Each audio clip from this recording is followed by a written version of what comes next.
Jacob Steele. On the mound tonight from Clifton,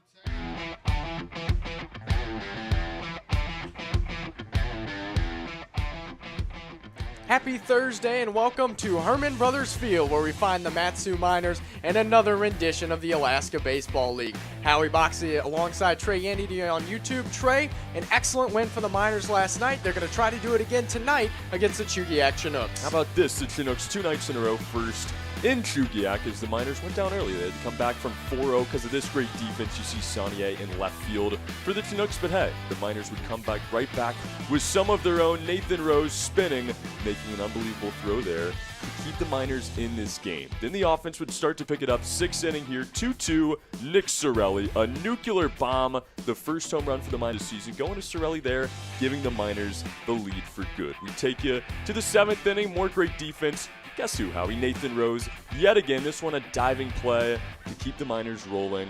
And then Brandon Heidel later on in the inning, following it up with another putout. That's 2 on the season for him. Miners win it again there in Chugiak. Miners look to make it 3 in a row tonight. Lineups, first pitch, and more. It's the Chinooks, it's the Miners, and it's next on YouTube.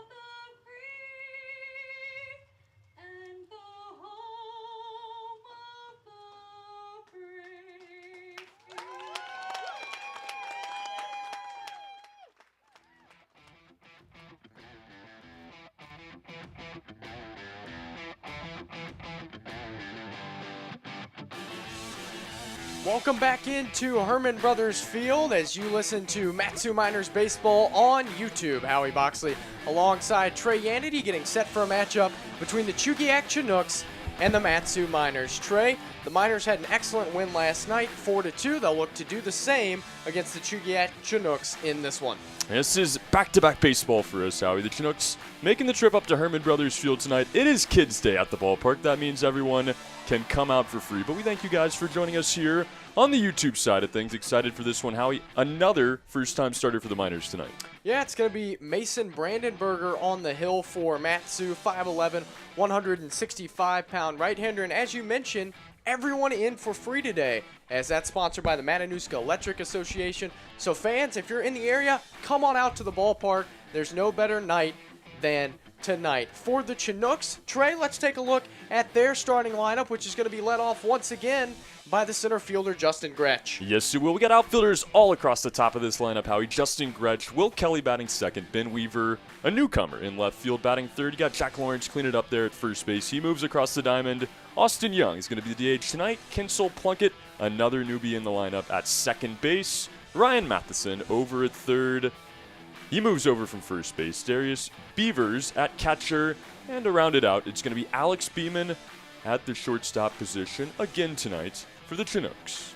Yeah, similar look for Chugiak, but a few changes, and same for the Miners on their side. We'll get into those as the game progresses, but as we just touched on a moment ago, it's going to be Mason Brandenberger on the mound starting for the first time for Mat-Su. We saw him on opening night. He came on in relief of C.J. Johnson and pitched pretty well, 2 2/3 innings in that game against the Glacier Pilots. 3 hits, 1 earned run, a walk, and 2 strikeouts for Mason Brandenberger, Trey, who has an interesting arm slot for the Chinooks hitters. No kidding. We love this little sidearm he's got going here. But Howie, what I do not love, see some raindrops coming down. The Miners had some weird baseball games at this point in the season. 1 rain out, 1 sun out, and now some sunshine, but the rain is starting to come down. Let's hope we can get a full 9 in tonight. But if nothing else, let's get this first inning started. Absolutely, and this game will start with Mason Brandenberger versus Justin Gretsch. The clock reads 7:03 Alaskan Daylight Time as Gretsch will dig into the right-handed batter's box and await the first pitch of the game from the left-hander, Mason Brandenberger. Lefty sets, and now for the ball game. First pitch. down and away for ball one. 7:03, the official start time in this one. As you see Brandon Berger with that arm slot, sometimes kind of misses away. That's what we saw in the first appearance. 1-0. Swung on and popped up. This will get out of play and into the fans who are starting to get trickled on by that light drizzle, as Trey mentioned, the dreaded R word. Excuse me, the dreaded R word, as, of course, you don't want to hear that on a broadcast. 1-1 from Brandon Berger. Swing and a miss. That was a nasty off-speed pitch that just dove under the bat of Gretsch, who's behind 1 ball and 2 strikes. Gretsch in yesterday's contest, 0 for 3. He struck out 1 time. He awaits the 1-2 pitch from Brandon Berger. Swung on and grounded out to third. Jacob Steele has that, and his throw across is a little low. Dug out by Nick Sorelli. Nice play by the Miners' first baseman to nab Gretsch for out number 1. Yeah, that play, very nicely done on both sides. Jacob Steele catching a weird hop on that last bounce there. Kind of had to come up to the chest with it, a low throw, but Sorelli on the other side making it happen as well. Let's keep this defense going, how we saw so much of it last night.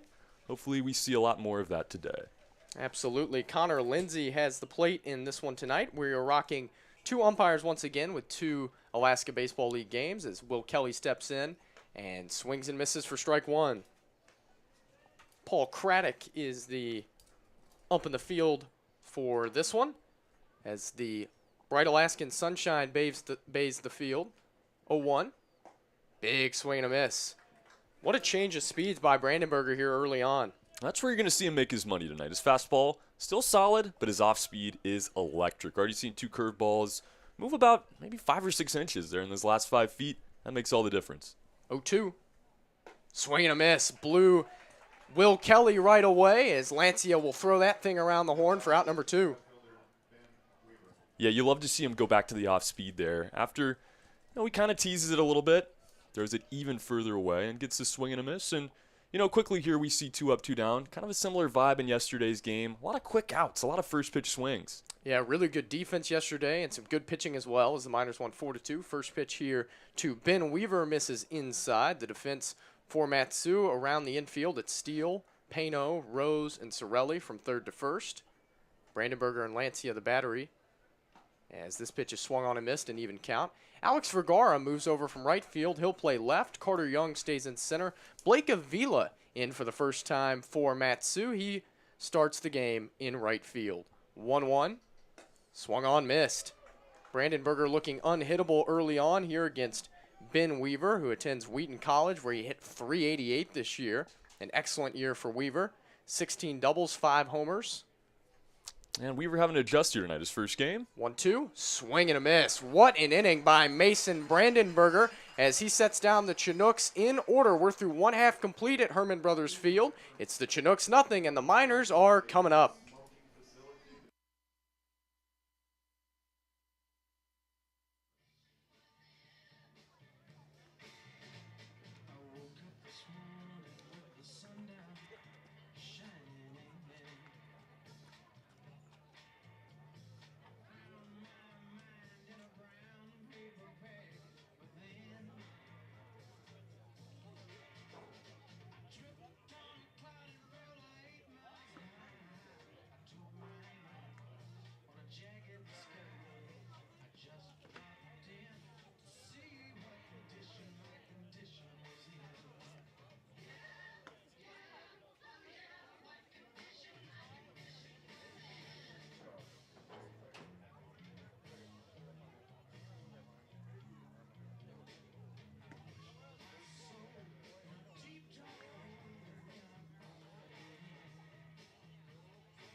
Back here at Herman Brothers Field as you Guys, might have seen Trey Yanity hard at work on our roof outside trying to bag our camera as light rain continues to fall here in Palmer, Alaska. There are showers and storms lingering off to our northwest and northeast, so we'll see how far we get in this game. Of course, the Miners have had some tough luck getting in games thus far. Their first game was called in the top of the 6th inning against the Glacier Pilots on opening night. They won that game 3-2, and then a sun delay happened in Game 2 after 9 complete. Tie game with the Bucks. Carter Young leads off and awaits the first pitch, which he slashes down the left field line foul. Harrison Clifton is the left-handed counterpart to Mason Brandenberger for the Chinooks.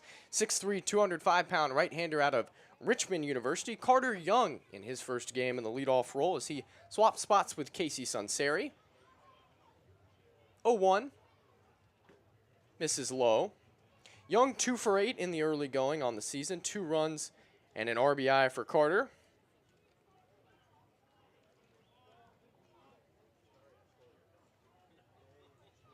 One.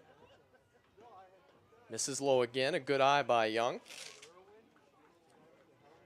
Harrison Clifton has spent some time in the Valley Baseball League.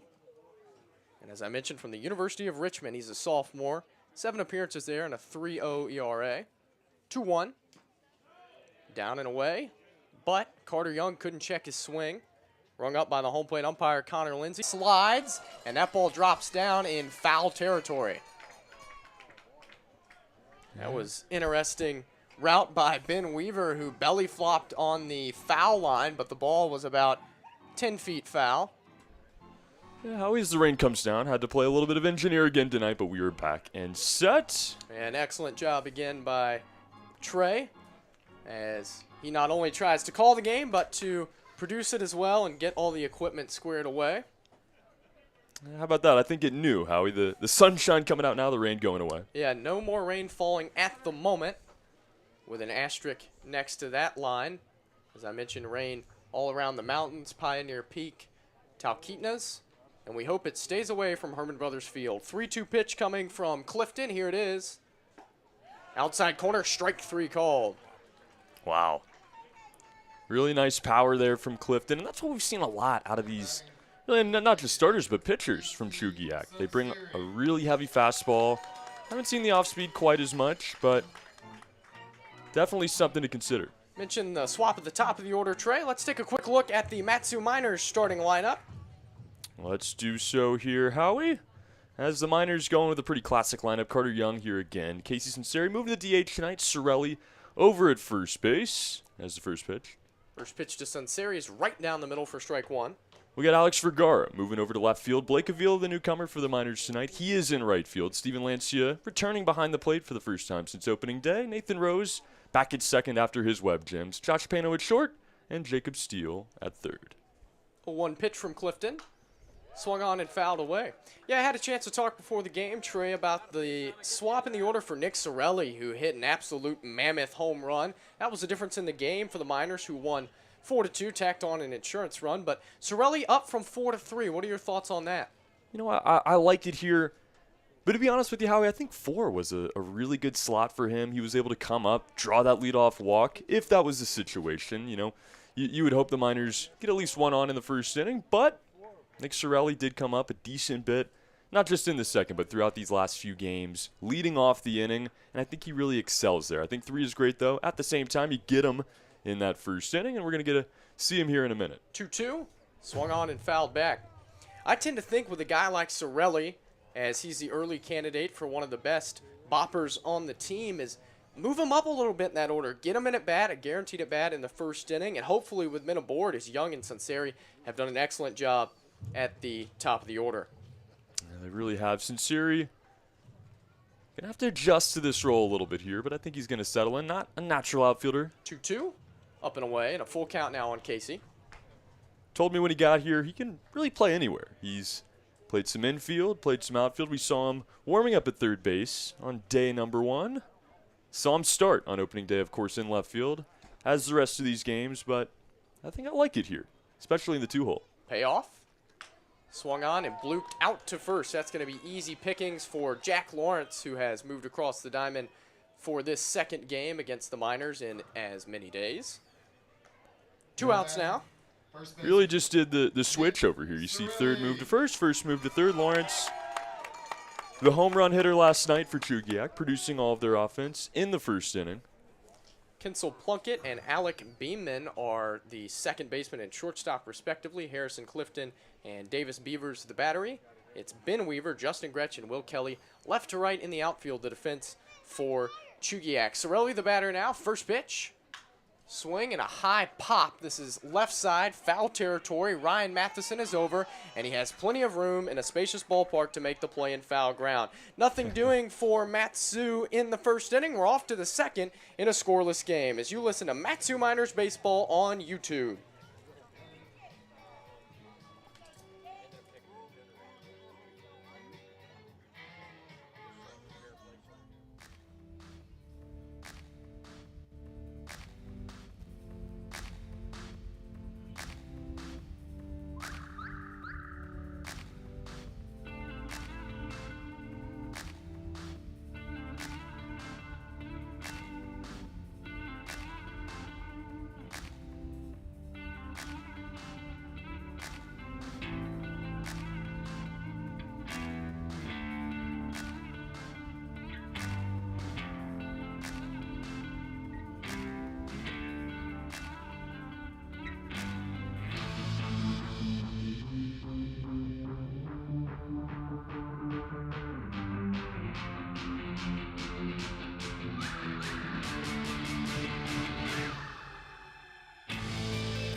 Back here at Herman Brothers Field, where Mason Brandenburger is back to work in a scoreless game. Chinooks and Miners here. The third game of the season officially for Matsu, as we have a suspended game to complete with the Anchorage Bucks. That will be done on June 20th. Jack Lawrence, the cleanup hitter for Chugiak, will stand into the right-handed batter's box. He was the only Chinook to score in yesterday's game as Brandenburger brings the first pitch to him over the outside corner for strike number one. Jack Lawrence in the first inning teed off on Evan Wolf, the Miners starter yesterday, and he roped one inside the foul pole for a two-run homer, 0-1. Downstairs, Lancia tried to steal a strike, didn't get it, and an even 1-1 count. Jack Lawrence from Frostburg State University, originally from Laurel, Maryland, hit .278 this year with the Bobcats. 1-1. Down and away, 2 balls and a strike now on Lawrence. The Chugiak Eagle River Chinooks, named after their residing town. 2-1 pitch. Swung on and fouled off to the right side into the bright sunshine. It's been partly sunny most of the day, but the sun is out in full force now here in the early innings as some very, very light rain tapered off after about our first half inning of work. Yeah, just wanted to cool things down for first pitch. Thank you, Mother Nature. Yeah, temperature sitting in the mid-60s as the 2-2 pitch misses outside. It's been a roller coaster of weather here the last few days in the Matanuska-Susitna River Valley. Yeah, it really has. Howie's, we've had some cold weather, some warm weather, rain, shine. 3-2. Outside, he lost in ball 4 as Brandenburger allows the first base runner of the game here in the top of the second. Some snow in the area as well. Yeah, not too far away. Just go up about 6,500 feet to find that on Pioneer Peak, which is peeking out about half of its mass over the left field wall, one of the prettiest parts of Herman Brothers Field. Batter now is Austin Young. He was the catcher in yesterday's contest, designated hitter this time. Brandenburg stares straight at the runner and brings the first pitch to him, which is a called strike over the inside corner. Yes. The early offense yesterday, like I said, from Lawrence, he draws the walk.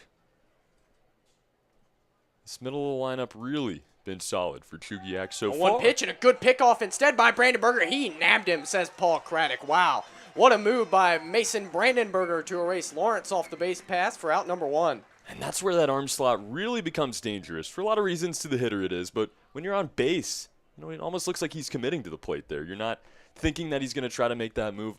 Very late break back to the bag by Lawrence, and a big out here for the Miners. That's absolutely right. As Austin Young awaits the 0-1.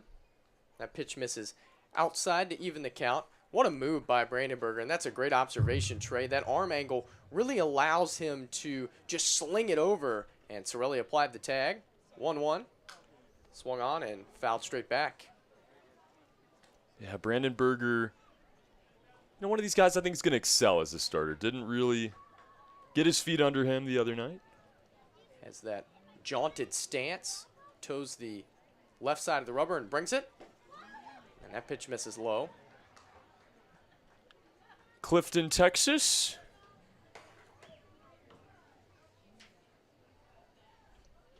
Holds the glove on his right thigh. Sets at the belt and brings the 2-2. Check swing. Strike 3 called. Wicked pitch by Mason Brandenburger once more. Yeah, he's really bringing it now. That off speed has been night and day from what we saw the other night. He's just got control of the ball. And, you wonder if the weather had an impact on that. But whatever the case, really spinning it tonight. Yeah, he's doing an excellent job in the early going. 3 strikeouts through the first 5 men he's faced as Kinsel Plunkett stands in and takes down and in for ball 1. And, you got to hope that you can get some longevity here. Sidearm pitchers, sometimes more of those kind of specialists, short inning guys. 0-1. Called strike. See how far we can get Mr. Brandenburger tonight. We saw an excellent start with length from Evan Wolf against the Chinooks. He picked up the win in that decision in last night's game. Towson with the save for Matsu. The pitch. Swung on and grounded foul. Plunkett lucky to get a piece of that to stay alive as Brandenburger tried to make him his 4th strikeout victim. We're only in the top of the 2nd. Scoreless game as you listen to Matsu Miners Baseball on YouTube. 2-strike pitch. Swung on, missed. Wow, wicked by Mason Brandenburger. He does have 4 strikeouts through 2 innings. We're off to the bottom of the 2nd. Chinooks nothing, Miners nothing at Herman Brothers Field. In the concession stand.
Back here at Herman Brothers Field, scoreless game. Chinooks nothing, Miners nothing as Alex Vergara digs into the right-handed batter's box. But before he does, Trey, let's go through our keys of the game presented by Napa. Let's go to our keys of the game. Stay hot. That's the first one. This Miners team has won every game they've played so far, except for the tie that we are currently in, being resumed on the 20th.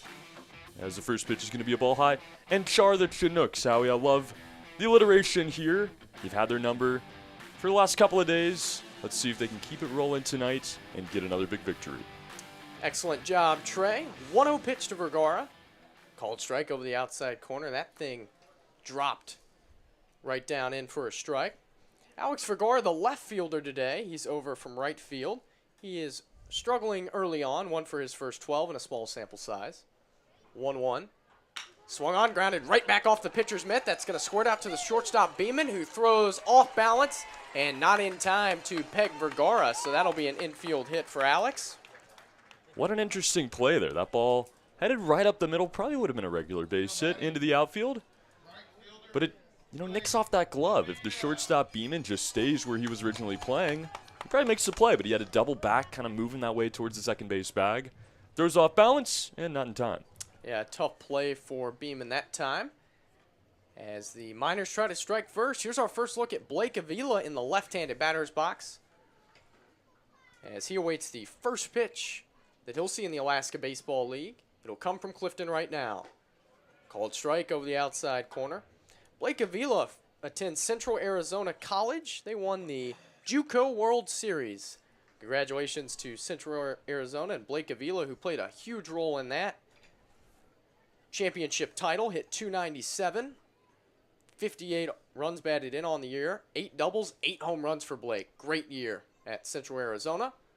0-1, and instead to first, and almost had Vergara picked off, had him leaning, and another A-plus move by a lefty on the mound, this time by Clifton, but Vergara somehow able to get in before the tag.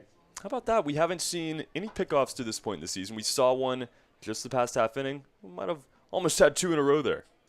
So Vergara lucky to still be on the base pass as Avila awaits the 0-1 pitch. Swing and a miss as that takes a weird ricochet, sort of popped out of Beaver's glove, and then Avila caught it after it did, and it went right back to the mound where Harrison Clifton said, "I'll take that baseball," and get ready to deliver an 0-2 pitch. You have Clifton here on the mound. Brandon Berger from Clifton, Texas. How about that? Yeah, that's interesting. Clifton stares right at Vergara. Now back to Avila, back to Vergara, 0-2. Big swing and a miss. Ball dropped, first base occupied, so Avila can't try to take that bag via the drop third strike rule. He is out number 1 and strikeout victim number 2 for Harrison Clifton. Yeah, just kind of beat the whole way there. You saw the swing and the miss on the previous pitch. Just kind of missed that fastball after he got that pitch. It was looking likely he was going to get something off speed there. Does. He just can't handle it. That'll bring up Steven Lancia. This is his second game behind the plate as he awaits the first pitch from Clifton. Runner goes, swing and a miss. Throw down to second is going to two-hop the second base bag and be way late. It's a stolen base for Alex Vergara, who's in scoring position now for Lancia. Hey, you love how aggressive this team has been on the base paths. It looks like they might have to send him back here.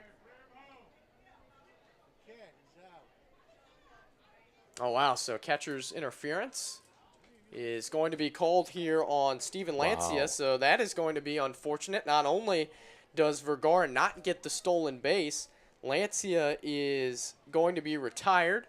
And instead of a man on second and 1 out, it's Vergara on first and 2 down for Nathan Rose.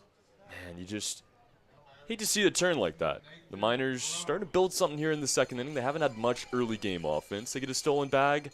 No, not quite. It's going to be an out, and the runner has to go back. Yeah, not much of an argument for Lancia, who I'm sure was in the way of Beaver's throwing lane, probably why it two-hopped. Nathan Rose, the batter now. Runner on first, 2 outs, the pitch. Swung on, grounded right back where it came from, up the middle and through for a base hit. Vergara turns the corner. He's going to head for third. Late getting to it is Justin Gretsch in center field. Good base running by Alex Vergara. And runners on the corners with 2 outs. Yeah, that ball hit maybe a foot to the left or the right is probably an out, or at least a snag there, keeping everybody where they're at. But instead, gets through, Gretsch late to it, slowly rolling through center field, allowing the runner, Vergara, to take another bag. Yeah, this is not the turf infield trade that they have at Lee Jordan Field over in Chugiak, where that ball would have been probably to Gretsch on 4 or 5 hops. The grass kind of kills it. Gretsch kind of lazy to it, and Vergara takes advantage, takes the extra base, and gives away to Josh Pano now with runners on the corners. First pitch is something off speed that never came back down, misses way high for ball 1. Pano, the shortstop for the Miners, he's 2 for his first 10 early on. Couple of runs scored, looking for his first RBI right here. Healthy lead for Rose at first.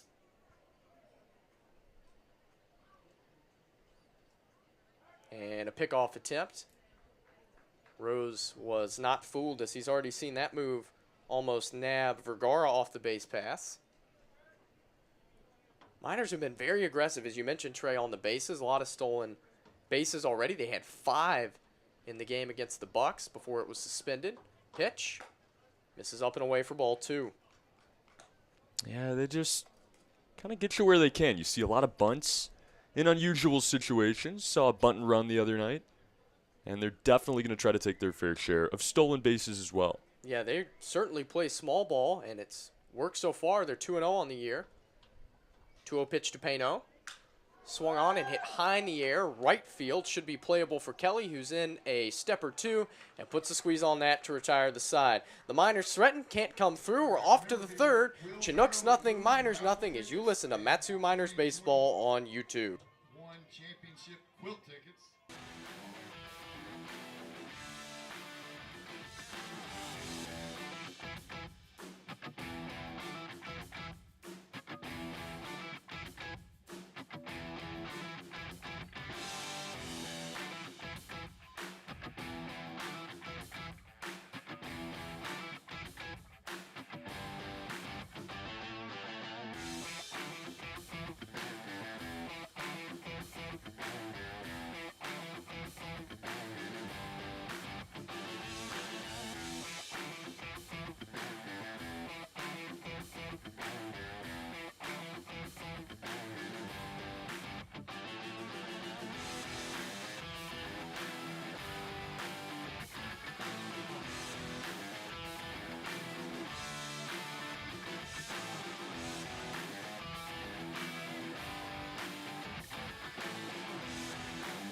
Fans, the seatbelt is the biggest assist your car can give you. Be a team player, wear your seatbelt, arrive alive. This message brought to you by the Alaska Highway Safety Office. Top of the third inning here from Herman Brothers Field, and a scoreless game so far as Mason Brandenburger is back to work to face the bottom of the order for the Chinooks, which starts with Ryan Matheson. First pitch. Swung on and hit pretty well out to the right center field gap. Avila and Young over. They are not going to get there. That's going to get down and roll to the wall. Here comes Matheson around second. He'll stop there with a leadoff double. Yeah, kind of late jump there for Blake Avila. But regardless, nobody was going to get to that baseball. Hit perfectly into the right center field gap. Leadoff runner in scoring position here. Not what you wanted. But hey, 4 strikeouts in 6 possible outs already for Brandenburger. I think he can bounce back. Yeah, Brandenburger's looked really good so far on the mound, as he just left that one over the heart of the plate, just a little too much for Matheson, who was able to barrel it up into the right center field gap out towards the subway sign. Batter now is Davis Beavers. First pitch.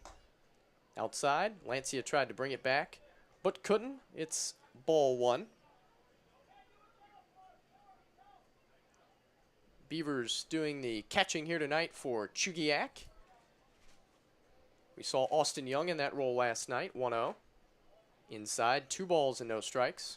Well, maybe it's the turf or maybe the hills in the background. I'm not sure, but the Chugiak ballpark seems a lot smaller, even though the dimensions are about the same. Yeah, very similar dimensions. First the 2-0, which is swung on and grounded out to second. Nathan Rose is right there. Good job by Beavers to get the runner over to third with 1 out. Maybe it's the depth of the hills? Yeah, I don't know. The corners at Lee Jordan Field are 320. Here, very similar, 322. And it is 390 to straightaway center here. Actually shorter, I think, longer at Lee Jordan Field with 400 in straightaway center. 345 to right center, 342 to left here at Herman Brothers. First pitch to Alec Beeman is swung on and missed for strike 1. Yeah, this curveball really spinning out. We've talked about it all game long, but, you know, as you get further into the game, as you get to the bottom of this lineup, how do you change it up? Is it location? 0-1. Good block by Lancia.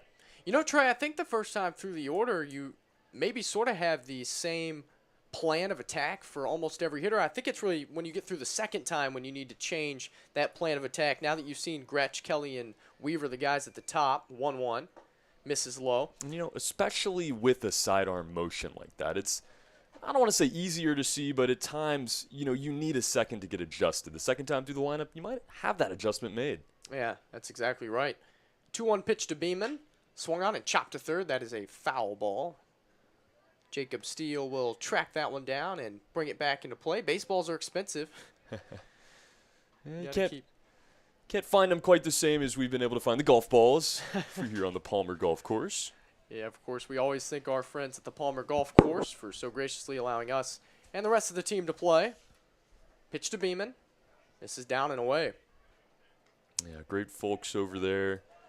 Make it out. If you get the chance while you're in town, be sure to check out the Palmer Golf Course. Some of the most unbelievable views, unrivaled views for a golf course. Absolutely. Pitch to Alec. Outside, ball 4. Brandenburger lost him. Second walk of the game, and now runners on the corners for Chugiak with 1 out.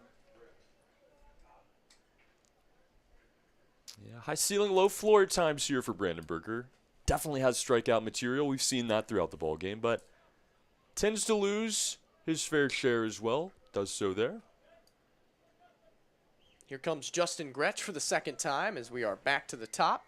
Gretsch bounced out to third back in the first inning to lead off the game. RBI chance for Justin here if he can put one in play. Pitch right down the middle for strike 1. Middle infielders at double play depth. Sorelli holds the runner at first, which is Alec Beeman. And Jacob Steele well back as well at third. So any ground ball, unless it's right at the second base bag, might get an RBI. 0-1 instead to first, and another good pickoff move, but this time Beeman wasn't fooled. He was a little bit closer to the bag, knowing that he doesn't want to be the second pickoff victim of Brandenburger. Yeah, like this double play depth here, and Rose's range with it as well. 0-1, swung on and chopped in front of the plate. That is a foul ball as soon as Lancia picks it up. You got to touch that baseball, Trey. If somehow that thing has some magic and finds its way back in fair territory, then it would be a fair ball. As, of course, the decision on fair foul is not determined until it's past the first or third base bag or until a fielder touches it in or out of play. You know, back in the day, Howie, in Yankee Stadium, might have been in Shea Stadium as well, but the grounds crew would cut the grass in a certain way based off the team they were playing to try to get an advantage on the lines. 0-2. That's a pretty pitch, but just missed, says Connor Lindsay. Nice try by Brandenburger with something off speed. Looked like it might have bent back over the outside corner. 1-2 the count now on Gretsch. As the sun beams down on the field. 1-2, swing and a miss. Blew him right away. Gretsch is down for out number 2. What a big strikeout there, Howie. You lose a guy via the walk.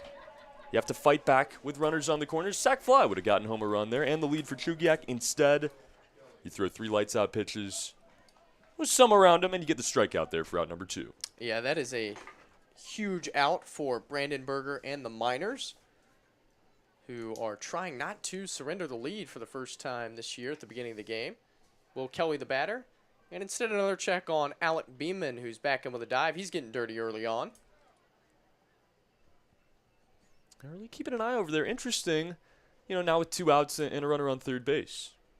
First pitch to Kelly, and he hit him.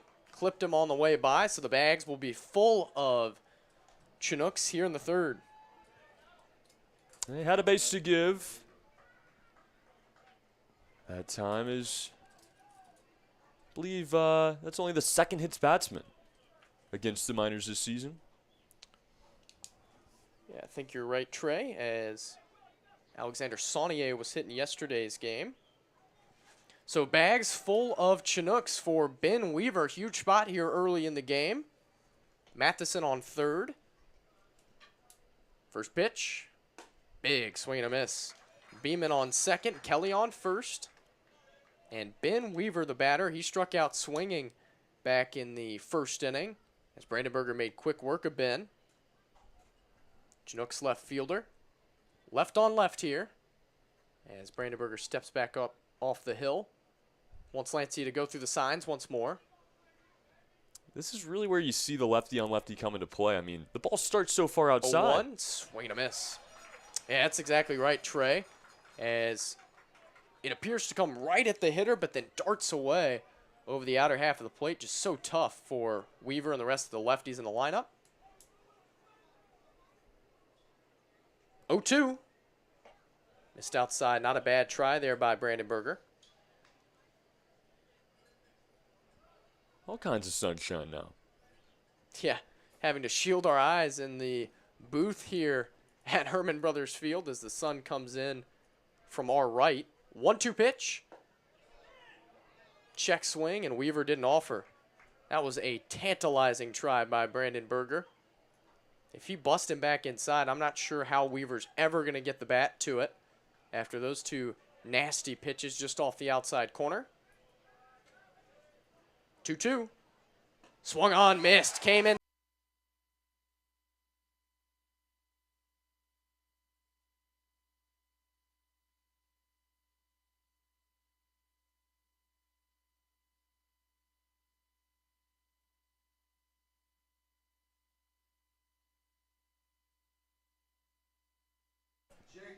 Back here at Herman Brothers Field in a scoreless game, bottom of the third inning, Chinooks and Miners as Matsu will send up 9-1-2 to the plate. Jacob Steele, Carter Young, and Casey Sunseri to square off with Harrison Clifton, who's worked 2 scoreless to this point. First pitch to Steele. Swing and a chopper back up the middle. Long range for the shortstop Beeman, who throws out Steele by a step or two. How about the range there? I mean, he's probably started about 20 feet away from that baseball. Took the right hop for him, of course, but, you know, it's probably the third, fourth time already how we've seen a ball hit right back up the middle off of the pitcher Clifton. Yeah, Clifton has had to do some ducking and dodging off the hill as Vergara sent one back up the middle. Rose as well. They both got hits. Carter Young up for the second time, struck out in his first plate appearance. Pitch to Carter. Outside corner and a called strike. We talked about Sorelli being shifted around. Young and Sunseri shifted around as well, Trey. First the 0-1 pitch, which skips up there. Yeah, you know, this is a really interesting lineup. I think it's good to try as much as you can during summer baseball and to change things around at this point in the season. But, you know, Nick Sorelli, definitely we highlighted earlier, kind of the biggest movement. 1-1. Or at least Outside the most ball two. Impactful movement, I guess you want to say. Blake Avila, we don't really know exactly what he can provide yet. Moves him right into fifth, slots in there to start. Yeah, I like the moxie by head coach Tower LeBron. 2-1. The moxie. I love it. Strike downstairs. You know, get a new guy. He just got off the plane yesterday. Why not throw him in there? He's rested up. He's ready to go. Let's see what he's got. And Tyler did just that. No kidding. 2-2 to Young. Outside, just missed. Clifton thought he had his man. Sort of hopped off the mound and was ready to watch Beavers fire it down to third and throw it around the horn. But it's called a ball and a full count now on Young. Beavers the same. Kind of turned his shoulders. Lefty sets. Chest high. 3-2 pitch. Big swing and a miss. Nasty breaking ball by Clifton. And Carter is set down for out number 2. Would have been big for the Miners to catch it in there with the 2-out rally last inning. But hey, you return to the top of the lineup here. Another chance to see Sunseri play out of this designated hitter role. Yeah, Sunseri gets to get off his feet for a game as the Miners finally have 10 position players. Brandon Heidel available off the bench. He has been excellent so far for Matsu through 2.5 games, we'll call it. First pitch to Sunseri. Skips up there. Yeah, you know, really no low points on this team. Everybody has just kind of jumped in. Some been thrown into the fire, and they've taken advantage of it. You love what you gotten out of the relievers, the starters, you know, really just a couple bad innings if you look at it, and a whole bunch of wins so far early in this season. 6-3 left-hander sets. 1-0. Stays high. Mentioned that Clifton was in the Valley League with the New Market Rebels. That was last year during summer. And sported a 9.43 ERA over 9 games with the team in Virginia. 2-0 to Casey. That stays high. Nick Sorelli lurks on deck in the 3-hole tonight. He's been the cleanup hitter in the first 3 games. LeBron slid him up 1 spot, and he might have a chance here to come up with a runner aboard and 2 outs. Clifton, another Richmond Spider. Saw one last night. 3-0 to Sunseri. Outside, ball 4, he lost him. And Trey, here's our first opportunity to see why Tyler sliding Sorelli up in the order might be a benefit. If he's in that 4-hole, we might not see him until the top of the 4th inning, but here he gets to hit with a man aboard and 2 outs. Nick Sorelli. Sorelli with a monster season for Matsu in 2021, one of 2 returners. Led the team in all kinds of categories. Excellent eye, ton of power for the Miners' first baseman. First pitch, runner goes. Pitch is taken downstairs. The throw is on the money and in time. What a throw by Davis Beavers as Beeman covered the bag and basically had his glove on Sunseri when the ball arrived. That is how the 3rd inning ends. A caught stealing. We're through 3 completes. Still no score at Herman Brothers Field as you watch Matsu Miners Baseball on YouTube.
Back here at Herman Brothers Field in the top of the 4th inning in a scoreless game between the Chugiak Chinooks and the Matsu Miners. New pitcher to tell you about for Matsu as Ben Alley will take over for Mason Brandenberger, who worked 3 scoreless innings and struck out 6. Here to tell you about the local product, Ben Alley, and take you through the heart of the game, it's Trey Yanity.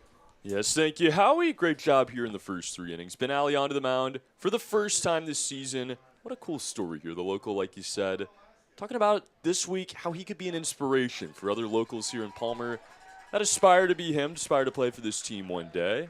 One thing he talked about is he does attend college in Kentucky. Didn't get enough chances this season. Didn't really get to stretch it out, see what he had on the mound. That is why he is so excited.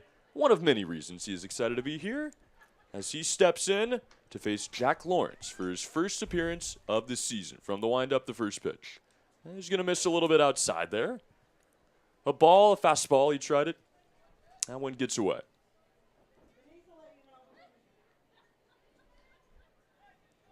Alley from the windup keeps his hands low and really masks that pitch well.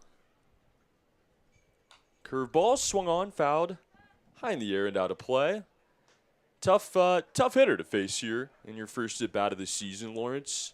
With the long ball yesterday in Chugiak.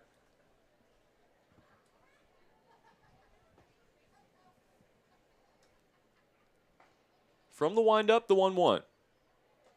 Curveball again in the dirt. Another pitcher here, the second in a row for the Miners, showing a lot of control with that curveball.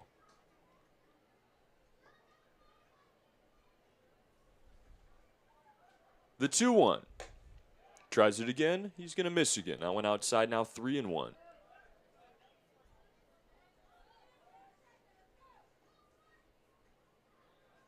Alley a Georgetown Tiger, like I said, in Georgetown, Kentucky, as his 3-1 is swung on and missed. Gets a curveball to hit that time, now 3-2. But he did attend Colony High School here in Palmer.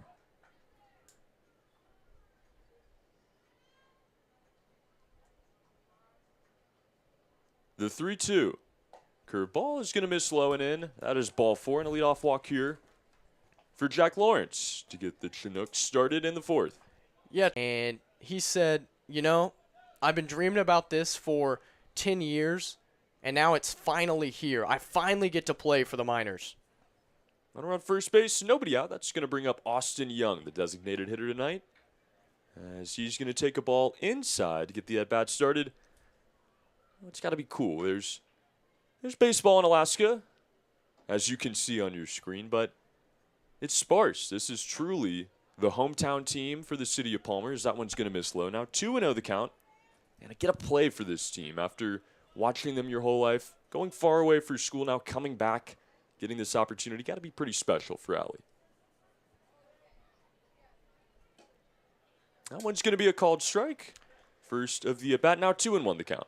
Yeah, Trey, and the fun thing about it for me, as we are here on Kids Day, brought to you by Matanuska Electric Association, first the 2-1, is that there's probably a kid out there today, as everyone's in for free, that's going to be the next Ben Alley, that's here, 10 years old, just loves Miners baseball, and one day his dream will come true. We'll get to play for Matsu. 2-1, swung on, popped up right side. It's going to be in foul territory. Will it stay in play? Long run for Sorelli. He's not going to get there as it drops down in the gravel. But that will even the count at 2-2. And that's what's so great about this league, Howie. They really emphasize keeping the home state, hometown players with their teams. Ben Alley, the representative here for Palmer. Yeah, there's certainly a number of guys for the Anchorage Glacier Pilots, the Anchorage Bucks, who we will see tomorrow. And, of course, for the Chugiak Chinooks, which we are playing right now, players from Alaska, from Anchorage, the Eagle River area, the Palmer area, that get to play for their hometown teams. Really something special here about collegiate summer baseball. You see Alley from the stretch now. Runner goes for second. Swing and a miss. They're going to say it was a foul ball. The runner will have to return to first, and we'll do the 2-2 again. Yeah, Lawrence had a great jump there. Probably would have stolen it, but of course Young had to protect with 2 strikes and was able to get just enough wood on it to stay alive. Just a piece, but it will continue the at-bat. Alley's going to pick off again. A very nice move. That one is not in time. No signal, but he's staying put. As we will try the 2-2 again here.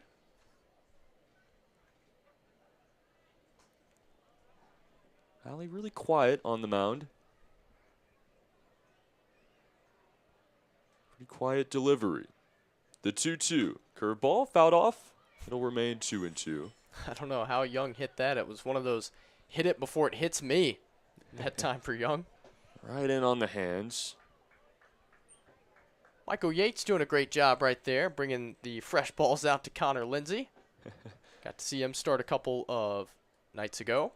I think he's been deemed the official bat boy. Another pickoff attempt is not in time. He said he was struggling last night. Hard to keep up with everything going on.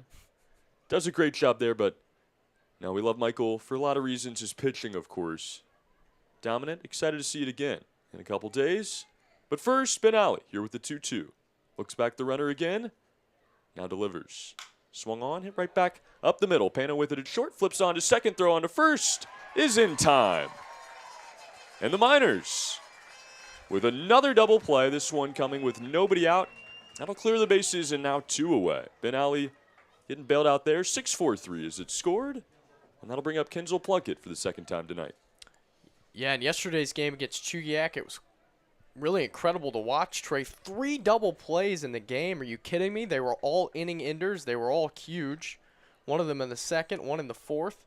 And the final one came in the 8th inning on a ball right back to the mound that Owen Loesch scooped up and fired to second for 1. The return was, of course, in time. Zally now to face Plunkett. The first pitch is swung on, hit right back to Pano. Skipping on the dirt, throws across his body, and a good one. It is in time for out number 3, the Miners. Turn a double play here again, Howie. The fourth in 2 days, and they get out of this inning unscathed. Your score 0-0. We head to the bottom of the fourth. This is Matsu Miners Baseball, brought to you by YouTube.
This is Matsu Miners Baseball, brought to you on YouTube. It is time now for the bottom of the fourth inning. Still knotted up at 0-0. But Howie, we have a new pitcher in this game. Yeah, that's exactly right, Trey. Harrison Clifton did an excellent job through his 3 innings of work for the Chinooks.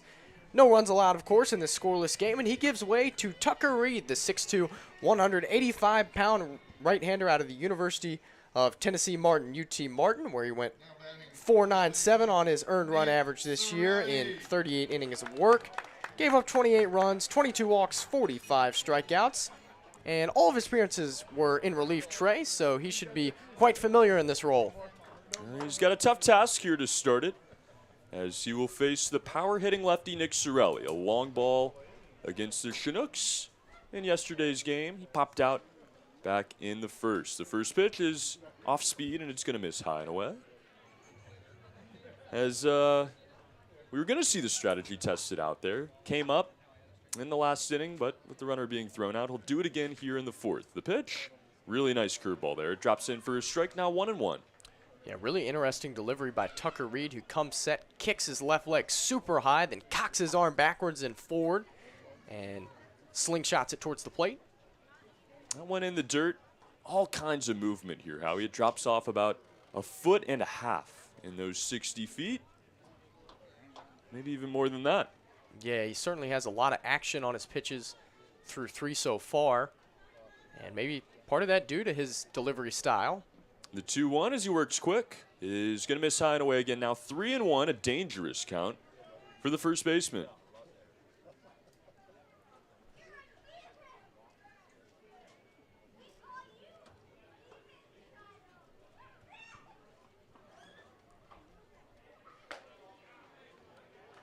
Fastball that time is a called strike now. This count is going to run full. 3-2. It'll be Alex Vergara on deck. He had a hit in his first at-bat. Sorelli trying to get it started for the Miners here in the fourth. Tucker Reed starting from the stretch here with nobody on. The 3-2. He's going to miss away. And Nick Sorelli does a lot of things very well, Howie. But one of the best things he does is draw walks. He gets on again here. A leadoff base runner for the Miners with nobody out. Yeah, like clockwork, Nick Sorelli draws his 6th walk. Trey, we're only in our 4th game, and the first one didn't even make it all the way through. Unbelievable work by Nick Sorelli, who's on base time, and time again. He knows what he wants, as he saw one yesterday that he put in the parking lot. Didn't see quite the same there. He stands on first now. Alex Vergara, the left fielder, will step in for his second at bat. The first pitch, in and up, and it's a ball. Tucker Reed, originally from our neck of the woods, Trey, Athens, Alabama, where he attended Athens High School. The 1-0. Curveball drops in. It's 1-1. Really nice movement again there. Athens, Alabama. One of the many Athens across America. Not to be confused with the one in Greece. As well, I was confused at first when reading it. The 1-1. Another curveball, another strike. 1-2 now.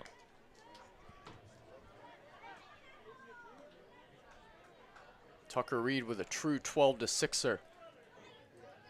Very pretty breaking pitch.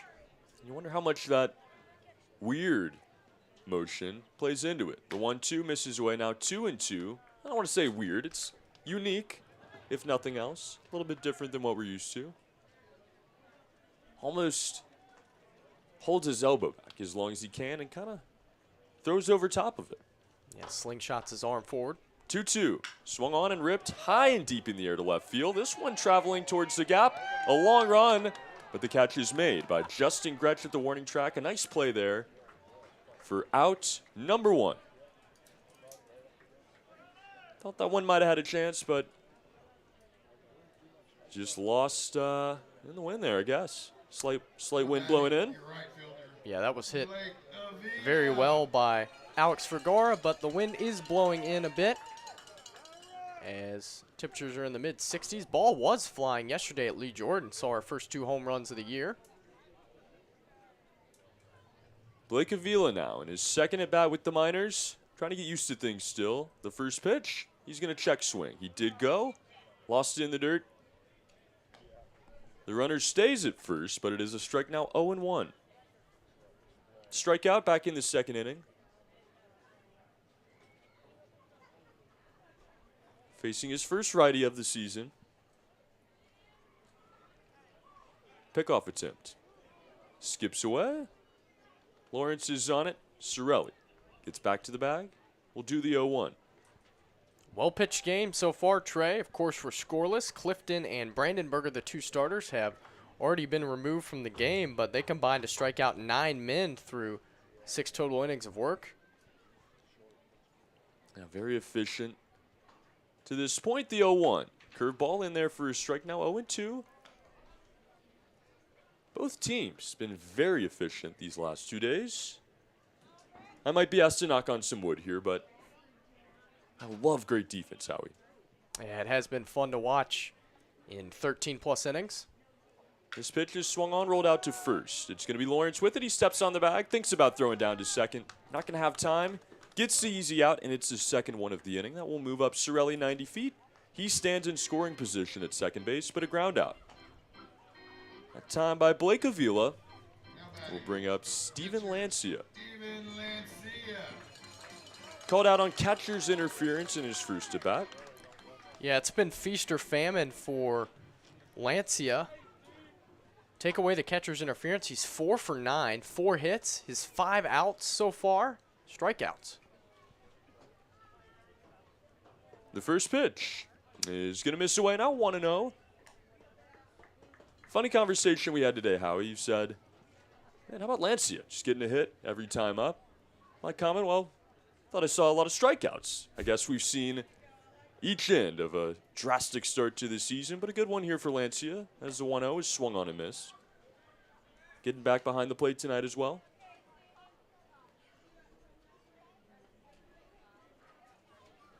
Quick meeting on the mound between Beavers and Tucker Reed.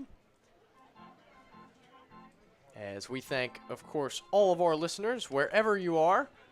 We even had one from Australia the other day. How about that, Trey? You love to see it. That probably times out a little bit better than some of our East Coast listeners. I guess viewers. so. Yeah, I think our start time is about 1 o'clock Australian. Don't quote me on that, but of course for our East Coast friends, we don't get things going until 11 o'clock. Just past the strike of midnight at this point on the coast. Thanks for being here. The 1-1 in the dirt. Blocked up nicely again there by Davis Beavers. And that'll make the count 2-1. And of course, you don't have to watch the games live. You can watch all of them back on YouTube whenever you want. So wherever you are, whenever you're watching, we thank you for tuning in to Mat-Su Miners Baseball.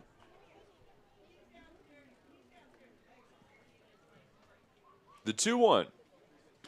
Thought about it. He's going to lay off now. 3-1. 2 outs here. Runner on second base. The Miners trying to break a scoreless game in the bottom of the fourth. Here in the middle of the lineup, it's Steven Lancia, followed by Nathan Rose. Pano in the hole if we get there. As the pitch is going to be taken for strike 2. Goes back to the Heat.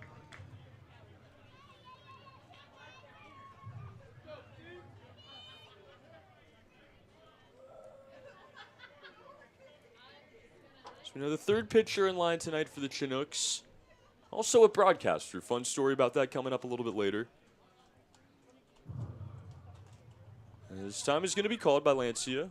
Takes a step out. Yeah, I'm very excited for that one.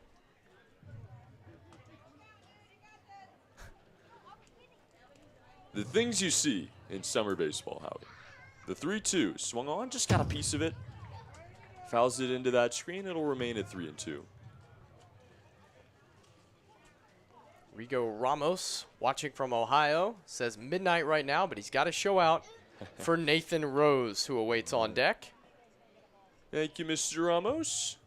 Let's hope we can get Nathan to the plate for you here. That would mean some kind of base runner, maybe a run for the Miners. The pitch swung on, lifted to the right side. It's going to stay in play. Will the right fielder Kelly have enough room to catch it? He does not get there in time as it ricochets off of that wall in foul territory, and we'll do the 3-2 again.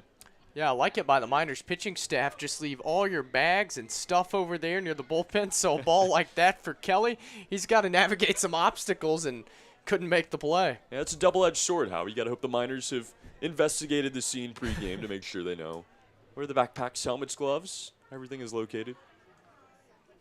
A battle here between Steven Lancia and Tucker Reed. The 3-2 again, swung on and hit well to right center field. This one drifting towards the track. It's going to get down.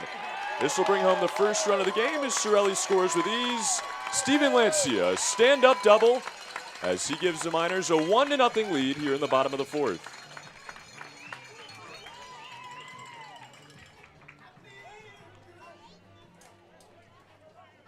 That ball just kept on drifting. It's down as Lancia picks up yet another hit early in this season, keeping the streak alive. Yeah, 4-game hit streak working now for Lancia, who puts Mat-Su on the board. And now, Mr. Ramos, your wish is granted. Nathan Rose comes to the plate. Another runner in scoring position with 2 outs. The first pitch is going to be a fastball. That one's a called strike, just touching that outside corner. Only 4 combined hits to this point in the ball game. That one big time with 2 outs. Reed not concerned too much with the runner there. Nobody holding him on at second. He delivers. One misses low. 1-1.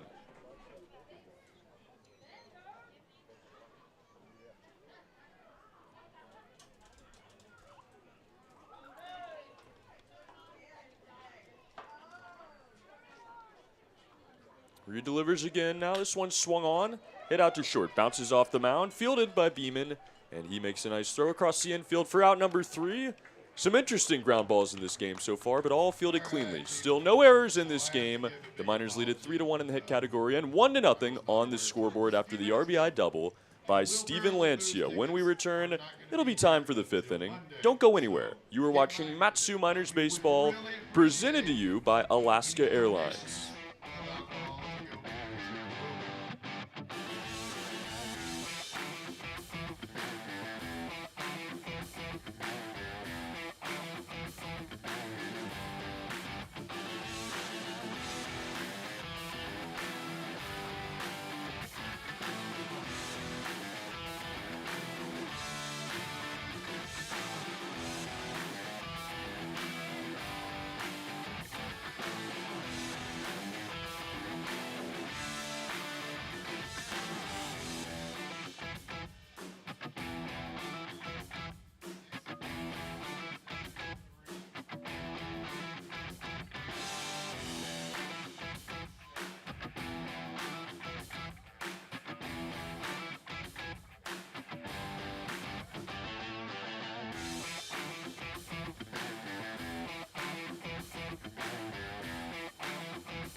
We Alaskans like to ride hard, but we also work hard for our ride. That is why RC Detail offers our monthly detail club so that you can keep your showroom shine inside and out all year round. RC Detail is also the only G-Technic certified ceramic installer in all of South Central Alaska and are trained pros in the art of paint correction.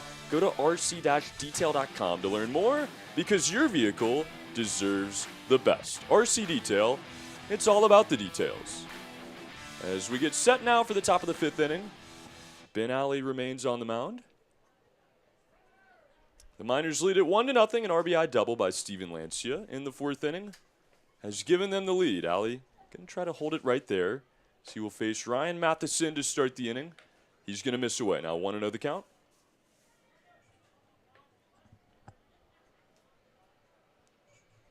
From the windup, this one's going to miss low in. Now 2-0. When was the last time you got your car detailed, Howie? Well, since we're in Alaska, we don't have our vehicles, so I guess it would be a while ago. The 2-0 swung on, poked out. It's going to get out of play. It'll be 2-1 now. But we certainly thank Pete and Denise Christopher, the owners of the Miners, for graciously offering up the WinStar, which sits out in left center field. So if you're listening, Matheson, please don't hit it. This pitch is swung on, poked out of play again. It'll even up the count now, 2-2. Ben Ali battling back here on Ryan Matheson. The Red Star, as they call it, Howie. Our van for the next 2 months. It has been a beauty so far. Maybe we'll run it by our friends at RC Detail. The 2-2 is in the dirt. It'll be 3-2. Trey, I think we might have to check on Matsu. They've taken a lead. They've scored the first run of the game. It's unprecedented. Wow. As they've came from behind in the first 3 contests. The full count pitch is going to miss high and away. It'll be ball number 4, a walk to get us started in the 5th. Is this dangerous, Howie? These are uncharted waters. The Miners have had to come back, but they have won every game. Are we in dangerous territory at this point? I don't think any time that I'm leading a baseball game I would call it dangerous territory, but I will say that it has felt safe for the Miners when they've fallen behind as they've erased 4 deficits. We're now in our 4th game, 2 against the Bucks, 1 against the Glacier Pilots, and 1 against Chugiak last night. Run around first base, nobody out as you see Davis Beavers, the catcher, step in. He squares around a bunt on the first pitch. He's going to pull it back as that one misses low and away. It'll be 1-0. Yeah, maybe this will just be an easy game, a simple baseball game. That's all we can ask for. I know it's a lot, but the Miners do lead it. The 1-0. Inside, 2-0. Another fastball there. Yeah, Trey, just as you mentioned that, of course, the clouds seem to turn a bit more gray. Oh, no. As the sky darkens here. That 2-0 is in there for a strike. Now 2-1. Really fastball heavy here to start the at-bat. Yeah, we've already had our fair share of broadcaster jinxes to this point in the season. Pickoff attempt, runners back. Had a pretty hefty thunderstorm move in around midnight last night in the greater Palmer area.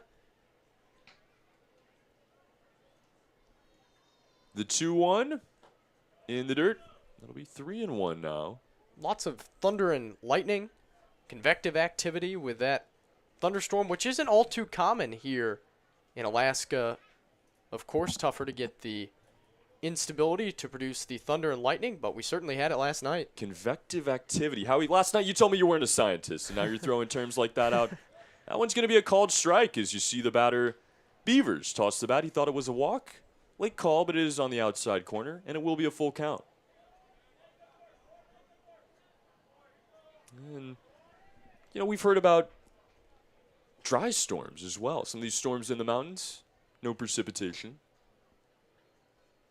The 3-2 is going to be ball 4 that time as the fastball misses up. Beavers had to wait a pitch, but this time he'll get a walk down to first. It'll put runners on first and second. Now nobody out, back-to-back walks to start out the 5th. Daniel Frake already warming up down the right field line for Matsu as Sorelli and Lancia will meet Ali on the top of the hill here to try to calm down the young right-handed arm, who's, of course, making his first start here for the Miners. A dream come true, and a little jitters for Ben Ali early on. No doubt about it. I mean, this is a magical night for Ben Ali. Any way you draw it, already has a double play to his name. Let's see if he can get out of this jam here in the 5th. Nobody out, runners on first and second. Bottom of the lineup, it's Alec Beeman. He squares around a bunt. Another ball in the dirt, he pulls it back, now 1-0. Can see some more snow showing up on the radar over the Talkeetna Mountains, which sit behind the ballpark. Can't see them from here. Some rain as well in Eagle River, so happy we're not at Lee Jordan. Yeah, hopefully that's not coming our way. This one is bunted. The runners will move up. Throw to first is not in time as it hits the runner. Alec Beeman in the back. He will be safe. He is called out, as they're going to say that was runner's interference. He ran into Sorelli at the first base bag, and the runners are going to have to go back. How about that, Howie? 2 interference calls in this game. Yeah, that is a huge call, as we'll see if home plate umpire Connor Lindsay sends both men back. I think he's at least going to send Davis Beavers back to first base. It looks like both are going to head back. Wow, so that is incredible. A turn of events here, as the home plate umpire said that Beeman interfered with Sorelli trying to catch the ball, as the ball just plunked Beeman, the throw from Alley, but apparently Beeman was inside the line. And I think I kind of agree. As a runner, you're taught, to run sort of outside that baseline, and I think he was a step inside of it, and Alley had no throwing lane. Yeah, it was just a really awkward play there, Howie's. Ben Ali knew he had to make a rocket of a throw, and he did. It did hit the base runner. But obviously some commotion, too much, as he ran into Sorelli there, is going to force the out, and the runners have to go back. The situation flips from being 1 out and runners on second and third. Now 1 out and runners on first and second. Very big out there. Very big call. And Trey, potentially even nobody out, and the base is full, or maybe even worse for Matsu. Matheson might have been able to scramble home as that ball got away. Yeah. As John Groff is out trying to make his case to Connor Lindsay.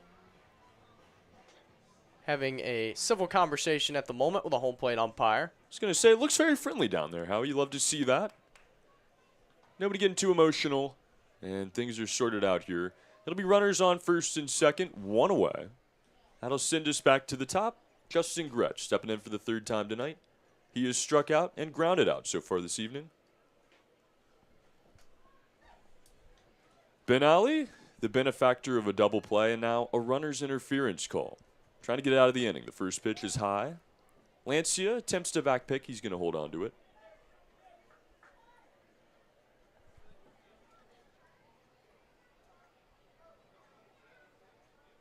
Nobody holding on the runner at second. The pitch is going to be called strike number 1, a fastball. Just hitting that outside corner again. Ali really struggling with his first pitch. Lost it about 5 feet away. But since then, he has been dynamite on that outside corner. The 1-1. Swung on and roped down the third baseline. It's going to be a foul ball. And that'll make it 1-2. We saw the red uniforms, red caps last night for the Chinooks. Tonight, they don the navy blue lids as well. Gray pants, the Miners, for the 2nd time this season in their camouflage uniforms. Green hats, white pants. The 1-2. Swing and a miss. Pulls the string on him. A beautiful curveball there by Ben Ali. And a massive second out for the Miners.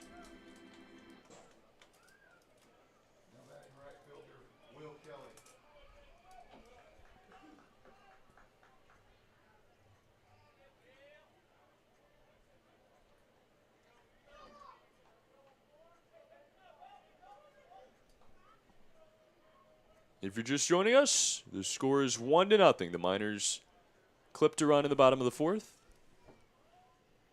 to take their first lead of the season. But now runners on first and second, 2 away. Ben Ali trying to get out of the jam. The first pitch to the 2-hole hitter, Will Kelly. Going to be a fastball that misses away. Kelly hit by a pitch in his last at-bat. He struck out back in the first as well. Well, Kelly attends East Texas Baptist University and had a 17-game hit streak last year. The pitch is going to miss away. Another fastball, same spot. How about that? 17-game hit streak back in 2021. Wow. In 2022, he hit 316, not too shabby either. 8 home runs. Hitters count for him. Alec looks back now, the 2-0. Another fastball. That one misses maybe just a bit high. Close. Like you said, Howie, the field beginning to get some shade on it. These clouds really rolling in here. Not just affecting. As this one swung on and driven high in the air to the right side. It's going to be right at the line. It's a run for Blake Avila, but he's there to secure it for out number 3. The Miners, allowing 2 walks to start off the inning. They bounce back and get the next 3 outs. They lead it 1-0. We go to the bottom of the 5th. This is Matsu Miners Baseball, presented to you on YouTube. Don't go anywhere.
One to nothing, the Matsu Miners lead the Chugiak Chinooks. This is Miners Baseball on YouTube, presented to you by Alaska Airlines. We are set for the bottom of the 5th inning.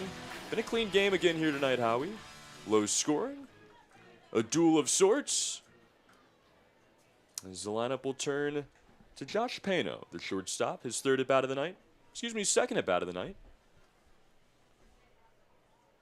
He flew out back in the second. The first pitch, that one hits the catcher, Davis Beavers, in the left shoulder. Looked like it might have clipped Mr. Lindsay behind home plate as well. Nonetheless, it is a ball, now 1-0. Yeah, that was a 56-foot special that time by Tucker Reed. Caught a piece of his battery made along with Connor Lindsay. Paul Craddock, glad he's out in the field for this one. Banged up here the last time against the Bucks. Paul Craddock, that is. A well-officiated game so far this evening. Hope everybody's healthy down there. Now the 1-0 from Tucker Reed from the stretch. The pitch, check swing. Did he go? They're going to say he did not. And it'll be 2-0. Did some funky calls in this game. Catcher's interference. Base running interference. 2-0 is a fastball. It misses away now. 3-0 the count. You see something different every time you come out to the ballpark. That's what they say, Howie. That's what's so fun about it. And everyone gets in free to this one. That 3-0 is going to miss high. Ball number 4 and a leadoff walk for Pano to send us to the 9-hole hitter, Jacob Steele. Let's see if they can add on here in the 5th. Difference in the game right now, Steven Lancia double last frame. Brought home Nick Sorelli and gave the Miners a 1-0 lead, which they hold on to at the moment. Just an hour and 25 minutes into this game here in the bottom of the 5th. Bunt attempt by Steele. He gets it down just out front of home plate. It's going to be called a foul ball. That one looked like it might have hit the plate, as it looks like we're going to have another interference call here, Howie. Do you believe it? Yeah, so I think what happened here is LeBron is not happy about this call, as Connor Lindsay is going to say that Jacob Steele touched the ball outside of the batter's box, of course making him automatically out. Ah, yes. As And that LeBron has to be the call. Wow. can't believe it. But how about this as well? Trey on that play, which was a tapper in front of the plate. Again, Steele going to be called out. Pano going to be sent back to first. Davis Beavers threw probably a 90-mile-an-hour fastball and almost took Tucker Reed's head off. Reed had to belly flop onto the mound to avoid being hit by that throw down to the second base bag. Lucky that he didn't get drilled. All kinds of commotion there. Regardless, one out and still a runner on first base. Very interesting play. We send it to the top of the lineup. Now Carter Young. Looked like for a second he might have knocked the glove of Beavers. Instead, he touches the ball. Beavers still, like you said, able to pick up and throw it, but I think Reed had thought that it was dead, as it was, and had kind of given up on it there. As that ball is in the dirt. Yeah, Reed was probably thinking that it was a foul ball, as that's what you most commonly see. Of course, if Steele would have bunted that and it would have hit him on the bunt attempt, it's just a foul ball. But the ruling was that he bunted it and then went to step out of the box and touch the baseball, called out right there. Well, you know what was so confusing is the 1-1 is going to miss away. Lindsay, the home plate umpire, stuck his hands up as if it was a foul ball. He was rather calling play dead instead to call the batter out. Created a pretty confusing situation. Yeah, that's exactly right. By the way, Josh Pano with a massive lead over at first. Don't be surprised if he takes off pretty soon. As I think you looked into the crystal ball there, Howie. He made a move towards second base, a pickoff attempt. He is back in time, just barely, though. Yeah, he was going right there and was trying to get a huge jump, and honestly lucky to get back to the first base bag, as Tucker Reed was thinking along with us here in the booth. He's going to try it again. That time, Pano back in, standing up. So, Trey, is now the spot to run? You think he threw over twice, he would never do it 3 times, right? Oh, you'd be surprised, Howie. The 2-1. Thought about it? He's going to lay off, but it is a strike nonetheless. That one in the upper half of the zone. It'll be 2-2 on the hitter Young.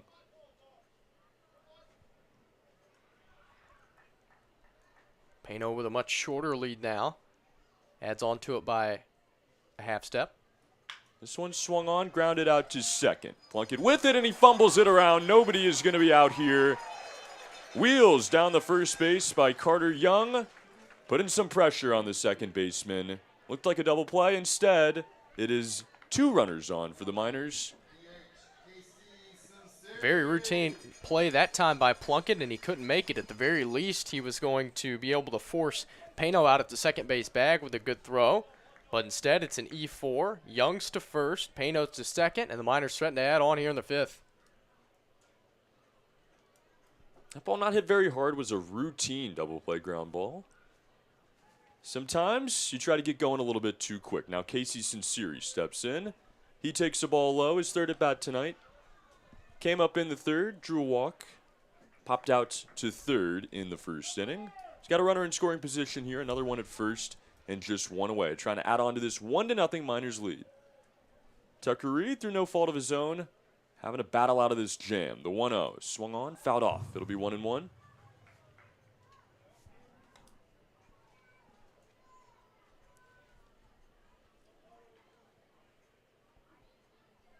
Sorelli waiting on deck.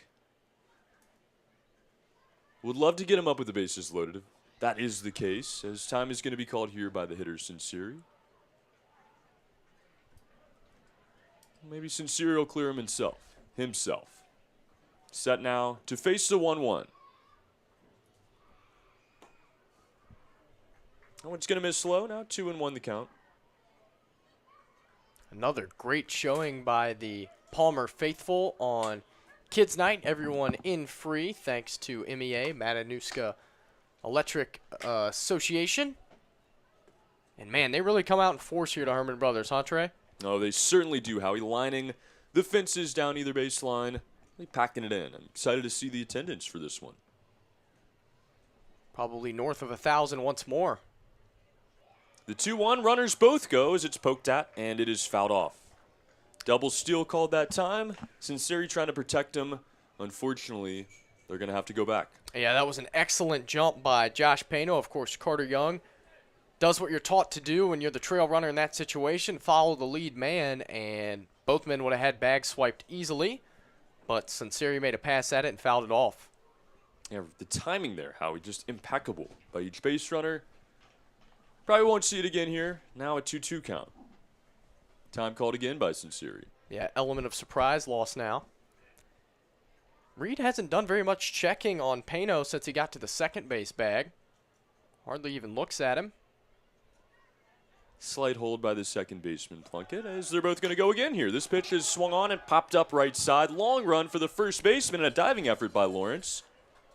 But probably the wrong one there, Howie, is runners would have had to scramble back, but nobody was covering the first base bag. Instead, all the commotion is for naught. We'll do the 2-2 again with runners on first and second.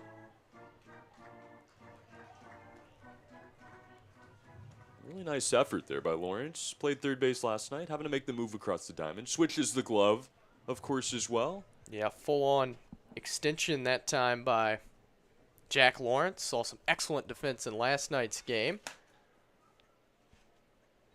Here's Reed from the stretch again, the 2-2. Swung on and hit in the air to right center field. That's going to get down for a base hit. Here comes the wave around. Pano is going to come in to score. It'll be runners at the corners, and RBI base hit for Casey Sinceri, doubling this Miners lead, now 2-0 here in the fifth.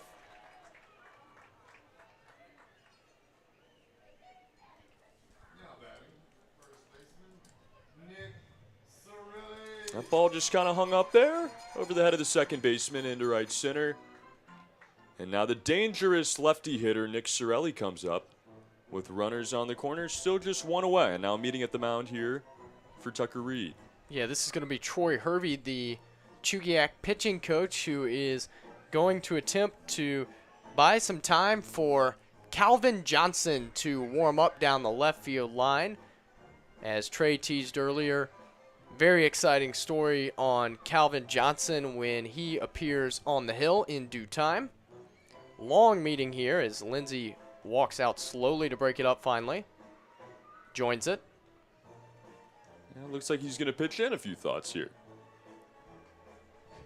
More involved in the meeting than even the pitching coach at this point. I love to see it.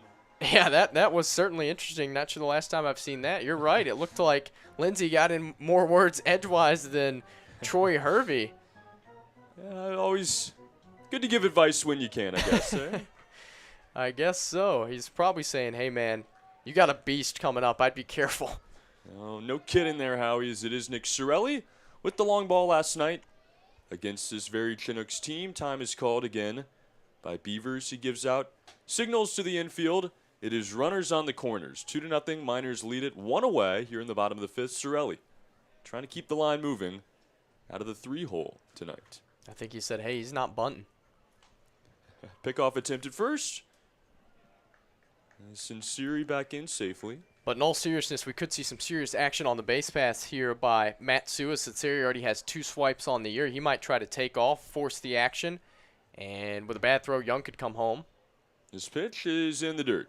It'll be 1-0. The counter argument to that is you have the guy up that you want. You have corners with 1 out.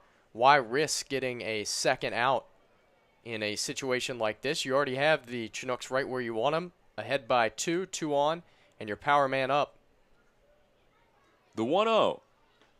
He's going to lay off now 2-0. You wonder, they kind of pitch around Sorelli here. You get to Alex Vergara in that 4-hole. You do have a base open, but still just 1 out. Yeah, of course. Second base, the base open at the moment. The 2-0.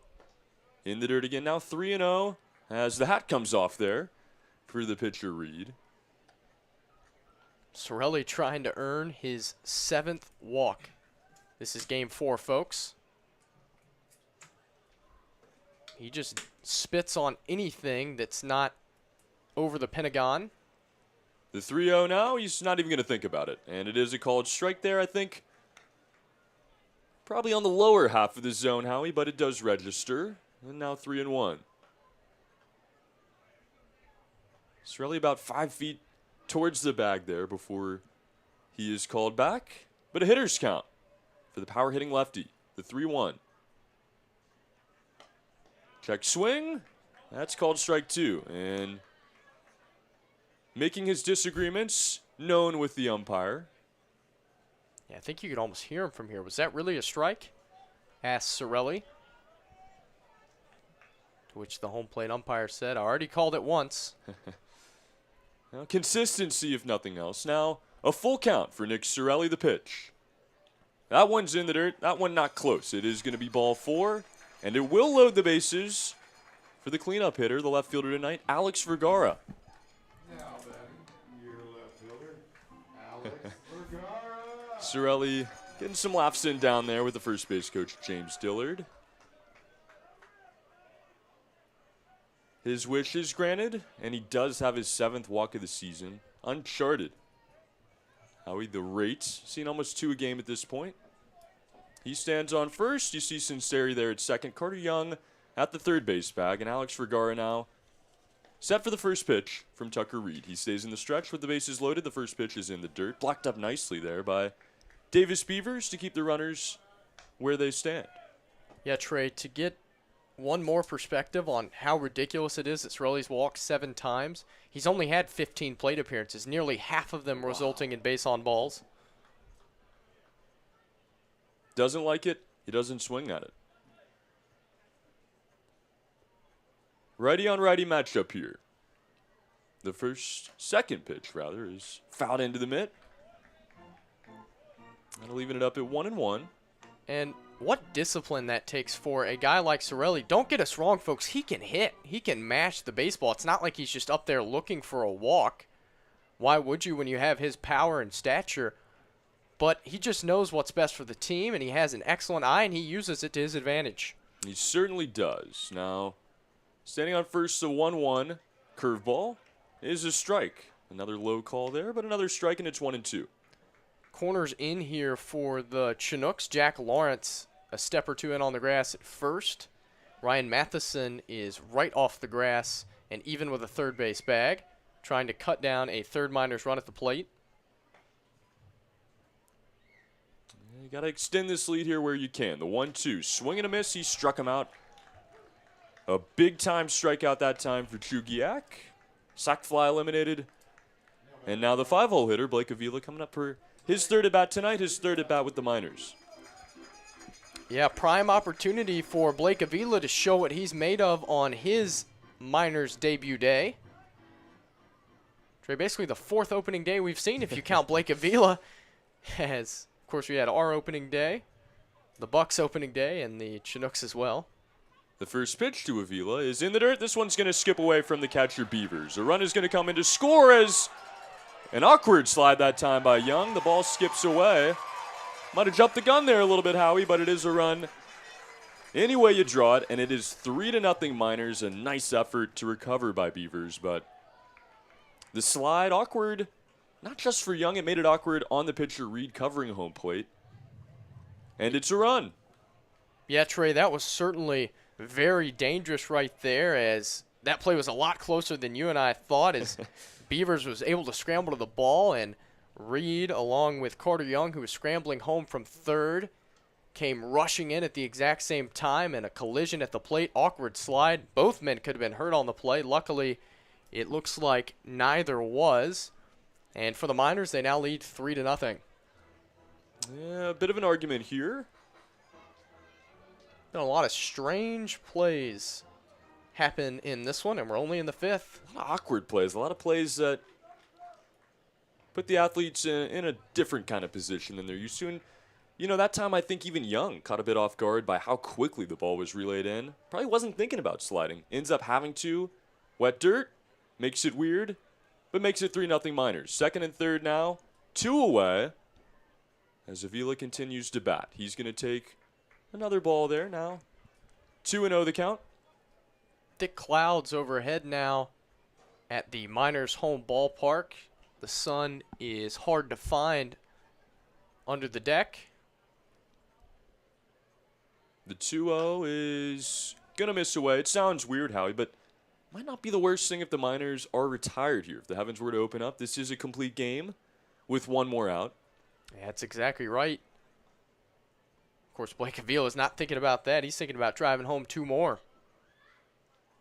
The 3-0 is going to be called strike one. I think it might have been a bit outside, but instead, Avila will stay in the batter's box with runners on second and third.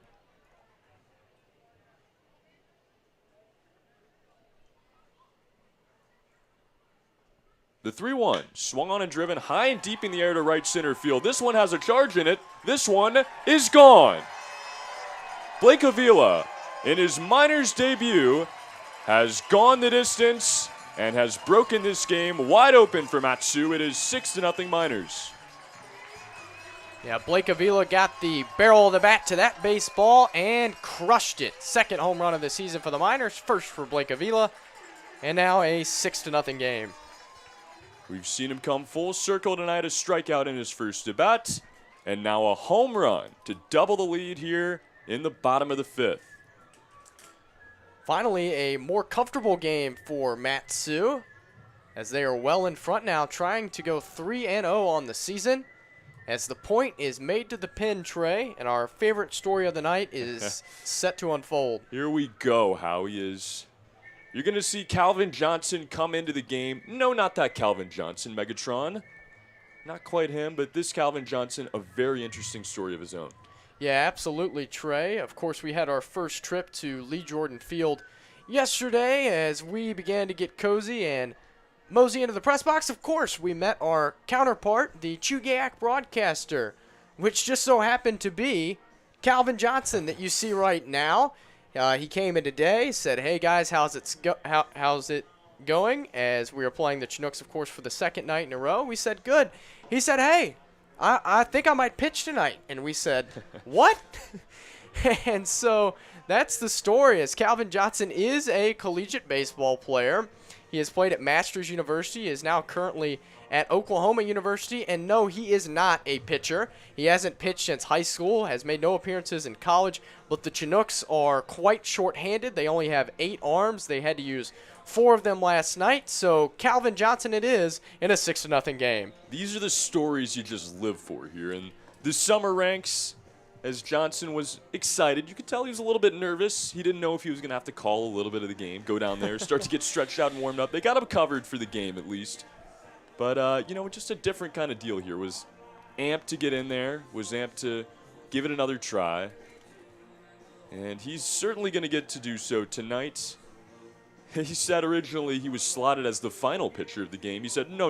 I don't need to be closing any kind of games for this team. Throw me in somewhere in the middle here, thankfully for him. This one turning into a blowout now, 6-0. And he will get to face the bottom half of the order for the Miners. And Steven Lancia, who got the scoring party started back in the 5th inning.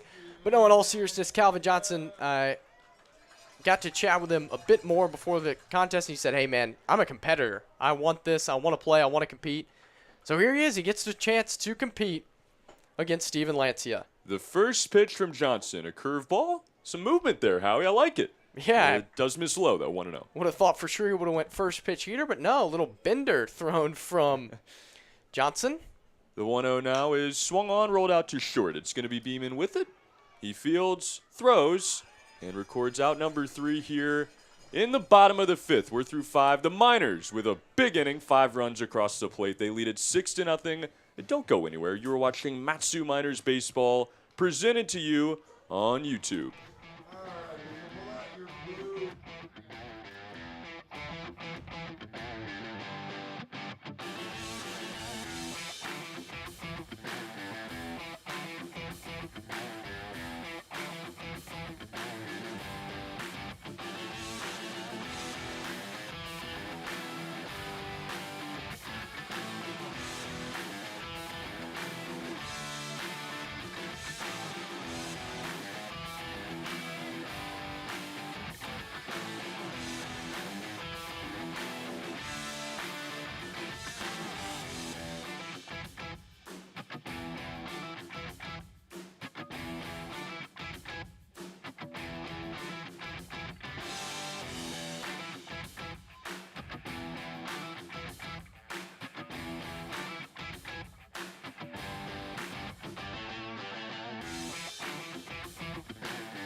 Top of the 6th inning here. This is Miners Baseball on YouTube. The Miners busted wide open there in the bottom of the 5th. Now 6-0. They lead it, a 3-run bomb by Blake Avila in his debut, getting us there, and a new pitcher on the mound now for Matsu. That's exactly right. It's Daniel Frake who brings his first pitch over for a called strike. Frake out of Medford, New Jersey, a blue hen out of the University of Delaware in his second appearance tonight. Loved what we saw in Game 1. This pitch, swing and a miss, now 0-2. Yeah, he, like Brandon Berger, pitched on opening night for Matsu and was rolling right along until the skies opened up. Hopefully they don't open up on him once again. Ben Weaver, the hitter, is going to hit that one off the knob, it looked like there. Howie kind of made a quarter swing at it. It is ruled a foul ball. Luckily for Frake, it got the bat and not the hand. That's also lucky for Weaver as well, who didn't want to wear that fastball. This pitch is going to miss a bit high now. Frake, maybe the rain pitcher. Like you said, Howie, they throw him in here. Yeah, I certainly hope not. He's retired the first 5 batters he's faced in the Alaska Baseball League. This one swung on, lined out to short. It takes a hop. Pano with it now. Cleanly throws on to first. And that is out number 1.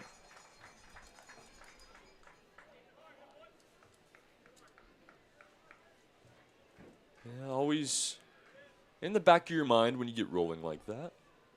Will I be allowed to continue? That's exactly right.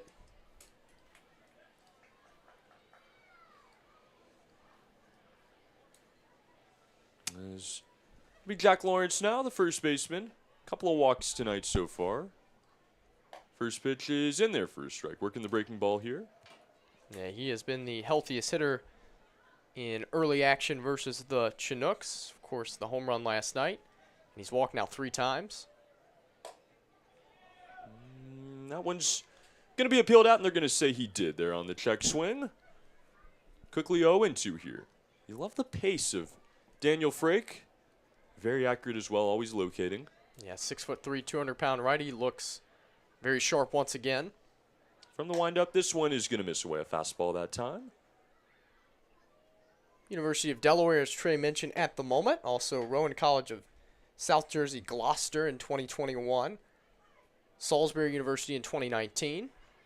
The 1-2, swing and a miss. This one gets away from Lancia. He recovers, though. A high throw to first. Thankfully, he has a tall first baseman in Nick Sorelli, who snags it. And that is out number 2. Yeah, if you wouldn't have had that big first baseman in Sorelli over there, that might have been trouble, as that one sailed a bit on Lancia, but no harm, no foul. Sorelli was able to keep his foot on the bag. And quickly 2 outs. Frake trying to repeat his performance from opening night. Oh, yeah. In the Northwoods League last year. He's tasked with Austin Young now. Young behind the plate last night. Just the designated hitter tonight. He takes one away there.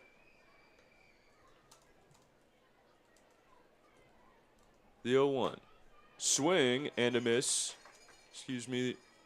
The 1-0. That'll make it 1-1, I believe.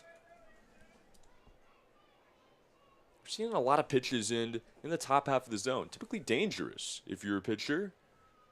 But for Frake, oh, it's the perfect formula.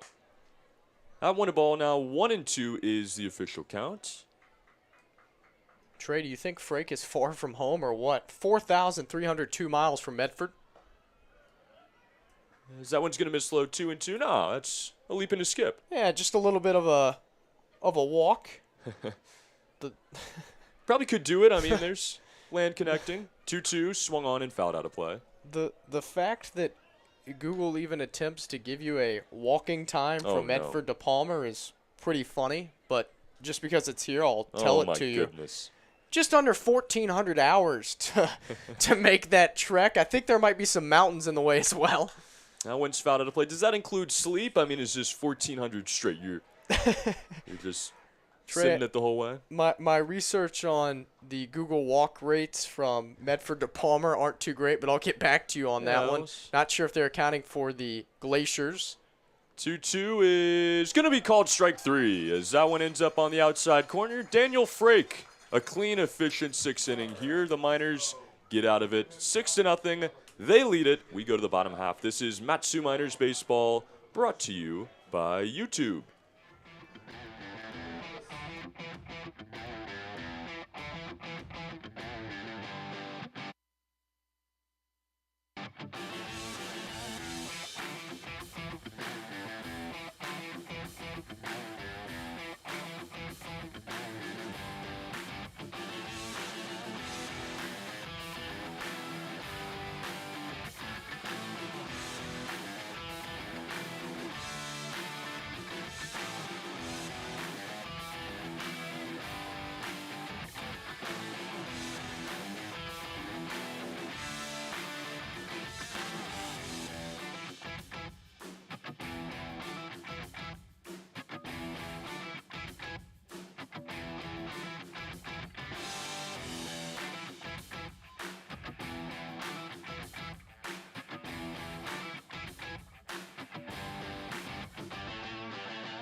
We go to the bottom half of the 6th inning.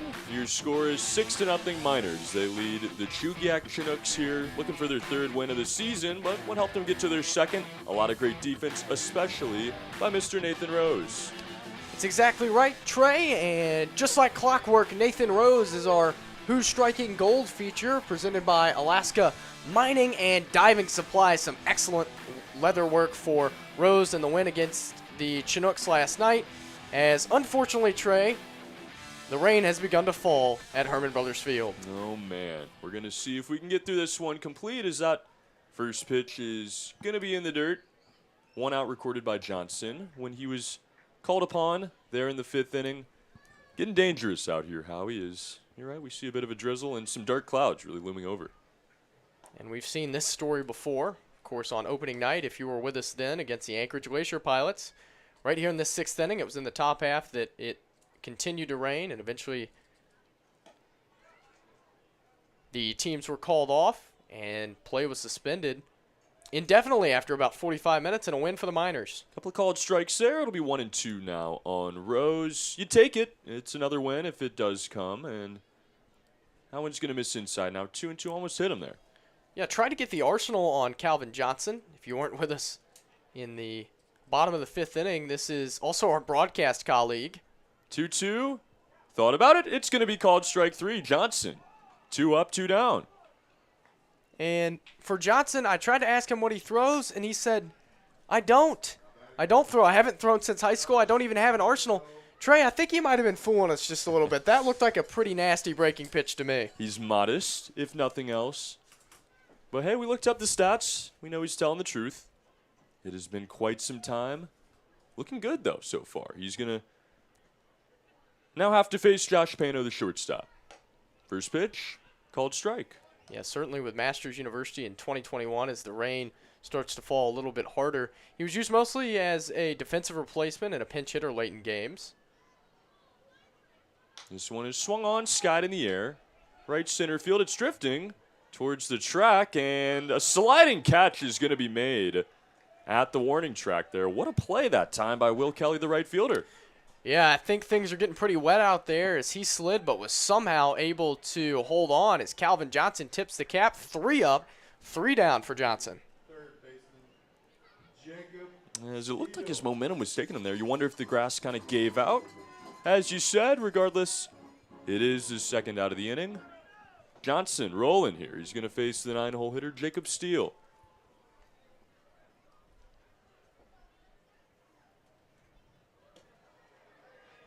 There's our first rumble of thunder, Trey, which is never a good sign when you're trying to play a baseball game. The 0-1.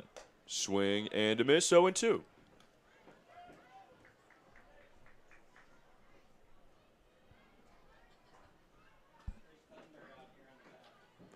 The 1-2 now is going to break, but still not enough to register as a strike. 2-2.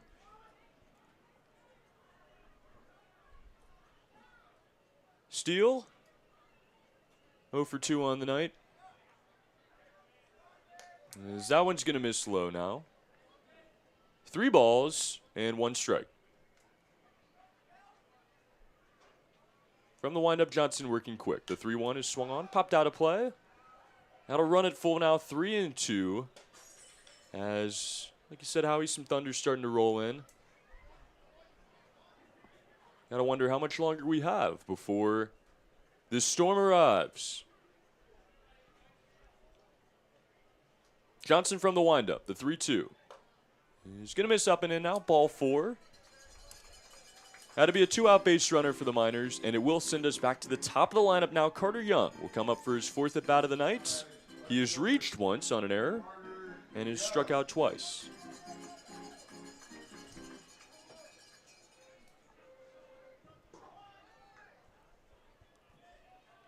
Mother Nature just not cooperating here early on of the Alaska Baseball League season 2022. First pitch to Young in the dirt. The runner's going to take advantage of it. Throw down to second, a good one, and he is going to be safe. Wow, a slide underneath the tag.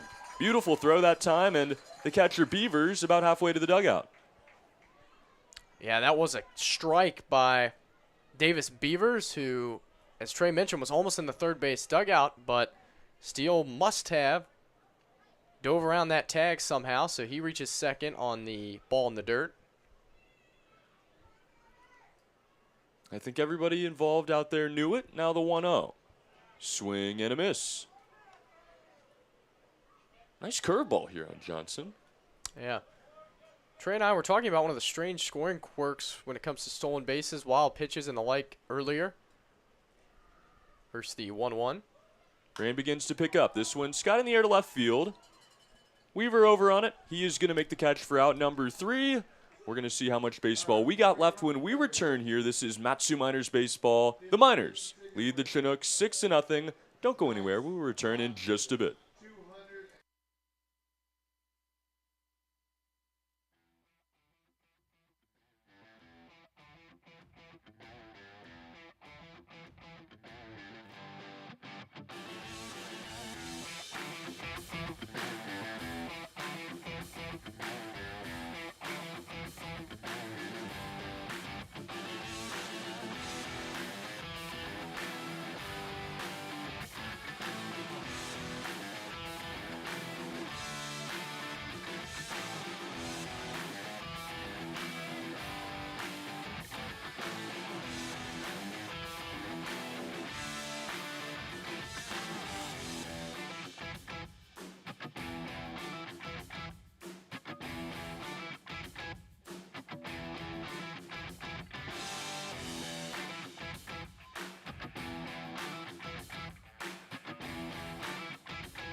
The last third of this ball game, top of the 7th now. The Miners lead it 6-0.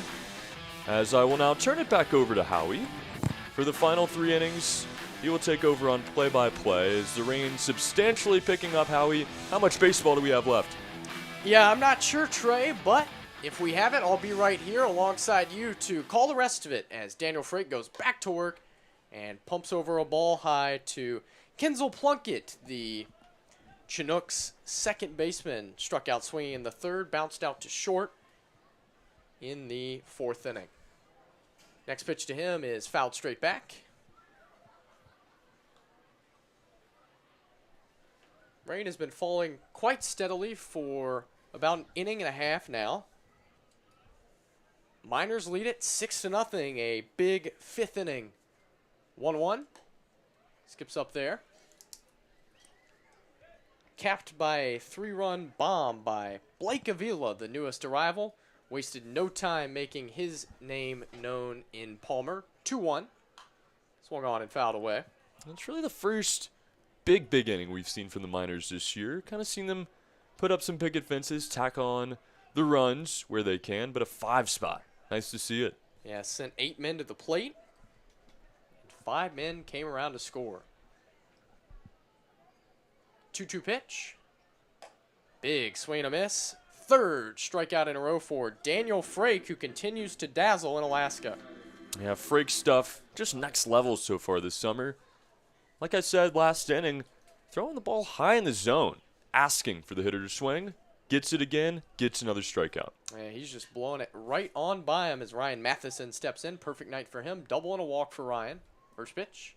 Swing and a ground ball out to short. Josh Pano has a beat on that. Charges, gloves, grabs, guns, and got his man. 2 down. Yeah, really clean play by Pano. It almost seems like he likes throwing across his body. We've seen him charge in, move to his right several times in this game.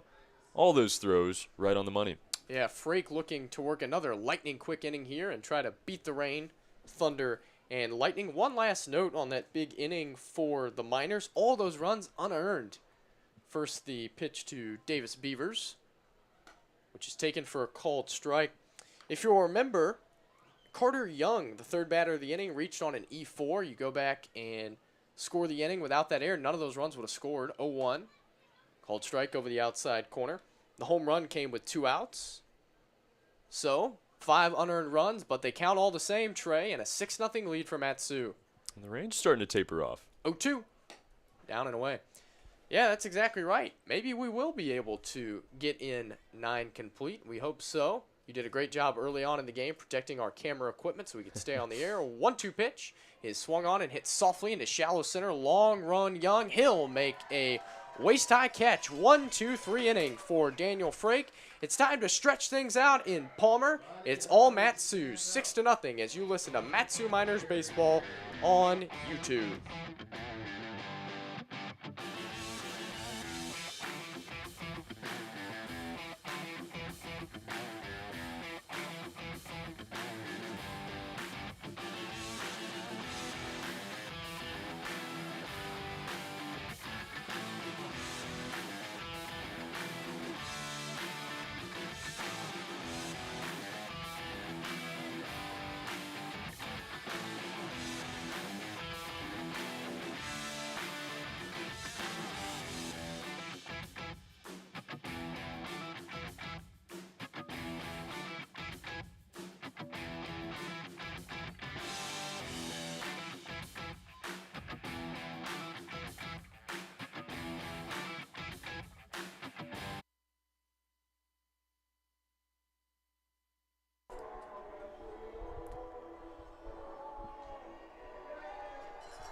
Back here in the bottom of the 7th inning, it's all Miners, 6-0 Matsu. And while we have a moment, Trey, let's take a look at some of our alumni here in Palmer, our Alumni Accolades. Yeah, these alumni doing very well so far for their respective schools this past season. Justin Kirby out of Kent State, a Golden Flash, 2022 first team All-MAC recipient, as well as Casey Rother of the Lehigh Mountain Hawks. He was a third team All-American. As we check out some more accolades here, Mike Ferrara from Westchester, their Golden Ram. He was a third team All-American as well. And Aaron Walters will join him in that category out of Angelo State. One more to look at here, Tyler Rando, the Gonzaga Bulldogs, selected for the first team All-West Coast Conference. You love to see these Miners go off and have success, many of them doing so right now. Excellent job, Trey, as the Matsu Miners. Folks, this collegiate baseball league is no joke. 72 former or active major leaguers produced by this very team, the Matsu Miners, as Casey Sunseri stands in and takes ball 1 from our friend Calvin Johnson, broadcast partner for the Chinooks, who continues to work now into his 3rd inning. 1-0. Had Sunseri turning his head out of the way and a ball called. He's battling the rain. He's throwing strikes. He's getting outs. Why not make him a pitcher? Yeah, he's doing a great job. 2-0. Here is a called ball. Looked pretty good. But now 3-0. Garrett Richards, Nick Sinzel, a couple of the major leaguers that have made stops right here at Herman Brothers Field. 3-0 pitch. Right down the middle. Sunseri made him throw a strike, and he did. Another excellent game for Casey Sunseri. He's reached base 2 times, scored once, RBI, and a 4-game hit streak. 3-1 is hit on the ground hard, out to short. That's Alec Beeman, who makes a strong throw to first in time for out number 1. Yeah, Howie, and kind of expand on this a little bit here.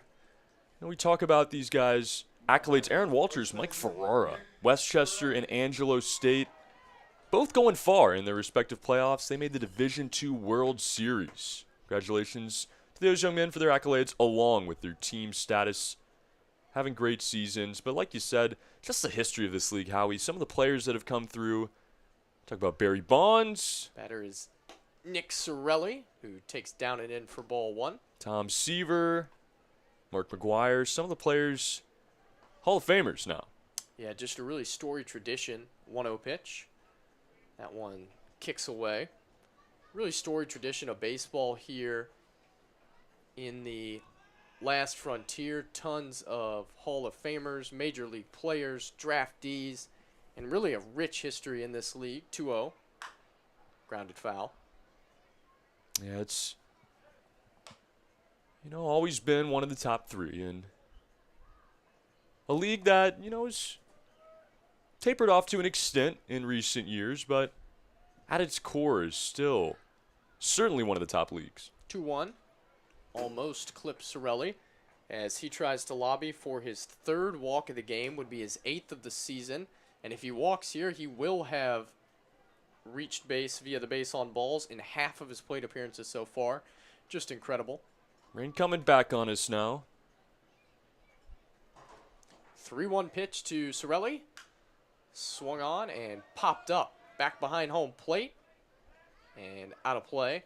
Full count now on Sorelli. Satchel Paige has played at Mulcahy Field. That's where we'll be tomorrow night. Trey, right back here on YouTube to take on the Anchorage Bucks. Yeah, it's going to be a fun one there. Getting to see the Bucks for the 2nd time. Howie, still no winner out of that series. 3-2 pitch. Downstairs, and Sorelli Wow. does work his 3rd walk of the game. He now has 2 3-walk games. We've only played 4 games, folks. Unbelievable what Nick Sorelli is doing. Now one of 2 guys with home runs on this season, but he was the first to do so. And like you said, Howie, a walk machine. Now 6 walks between 2 different games. Batter is Alex Fergara, and unfortunately, we're not going to get to see him hit, and we're not going to get to see this game continue as Connor Lindsay has seen enough. He's going to call the teams off the field, and we are officially in a rain delay at 9:09 p.m. local time, with your Miners leading 6-0. You wonder if this is going to do it here, Howie. Is right before they step off the field, we do have our attendance number for the night. 782 came out to support the Miners. The rain now driving them away, along with the teams. Tyler LeBron, the head coach, out towards home plate. Kind of wondering what's going on as it looks like the tarps will be coming out. This might do it for baseball tonight. Yeah, unfortunate trade. This is our 3rd delay in the 4th total game we've tried to play. We've only had 1 game that we were able to finish normally. On opening night, we had a rain delay at 9:17, kind of close to the time we are right now. And at 9:55, the game was officially called. So we will see if we see a similar timeline here as the rain continues to fall pretty steady. Honestly, it's falling harder tonight than it was the other night. So, folks, our prospects of baseball don't look good. The prospects of a minor win, however, and improving to 3-0 look pretty nice right now, Trey. Yeah, it looks like they will have a good chance at winning this game. It is complete. It is a 6-0 lead. And it looks like stuff is being gathered there in that opposing dugout. If we do not resume this game, we will have head coach Tyler LeBron join the broadcast here shortly, so be sure to stay tuned for that. Yeah, absolutely. That'll be a lot of fun to get the head man on the broadcast for the first time. Yeah. So stick around, as this thing is probably going to get called extremely early. It does look like the Chinooks are gathering their things, and we might not even go into a delay trade. This might just be a straight call right here on a Miners victory, and they would improve to 3-0 in the year. We'll stay posted on that. We're going to take a break here and get the scoop on what is about to go down and how we're going to finish this game. If we do so at all, don't go anywhere. You're watching Matsu Miners Baseball on YouTube, hopefully coming out of delay the next time we speak to you. Stay tuned.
supposed to be hearing you guys?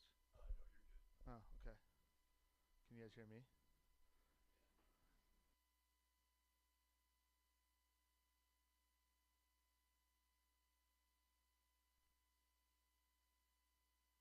You're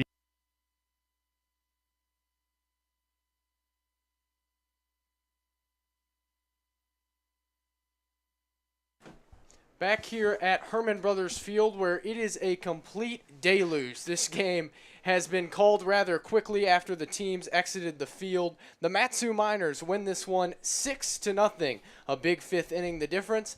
And we are happy to be joined by head coach Tyler LeBrun. Tyler, an excellent game. The offense breaks out. What did you see out there tonight? Yeah, it was good to finally get that big knock we've been looking for the last 3 games.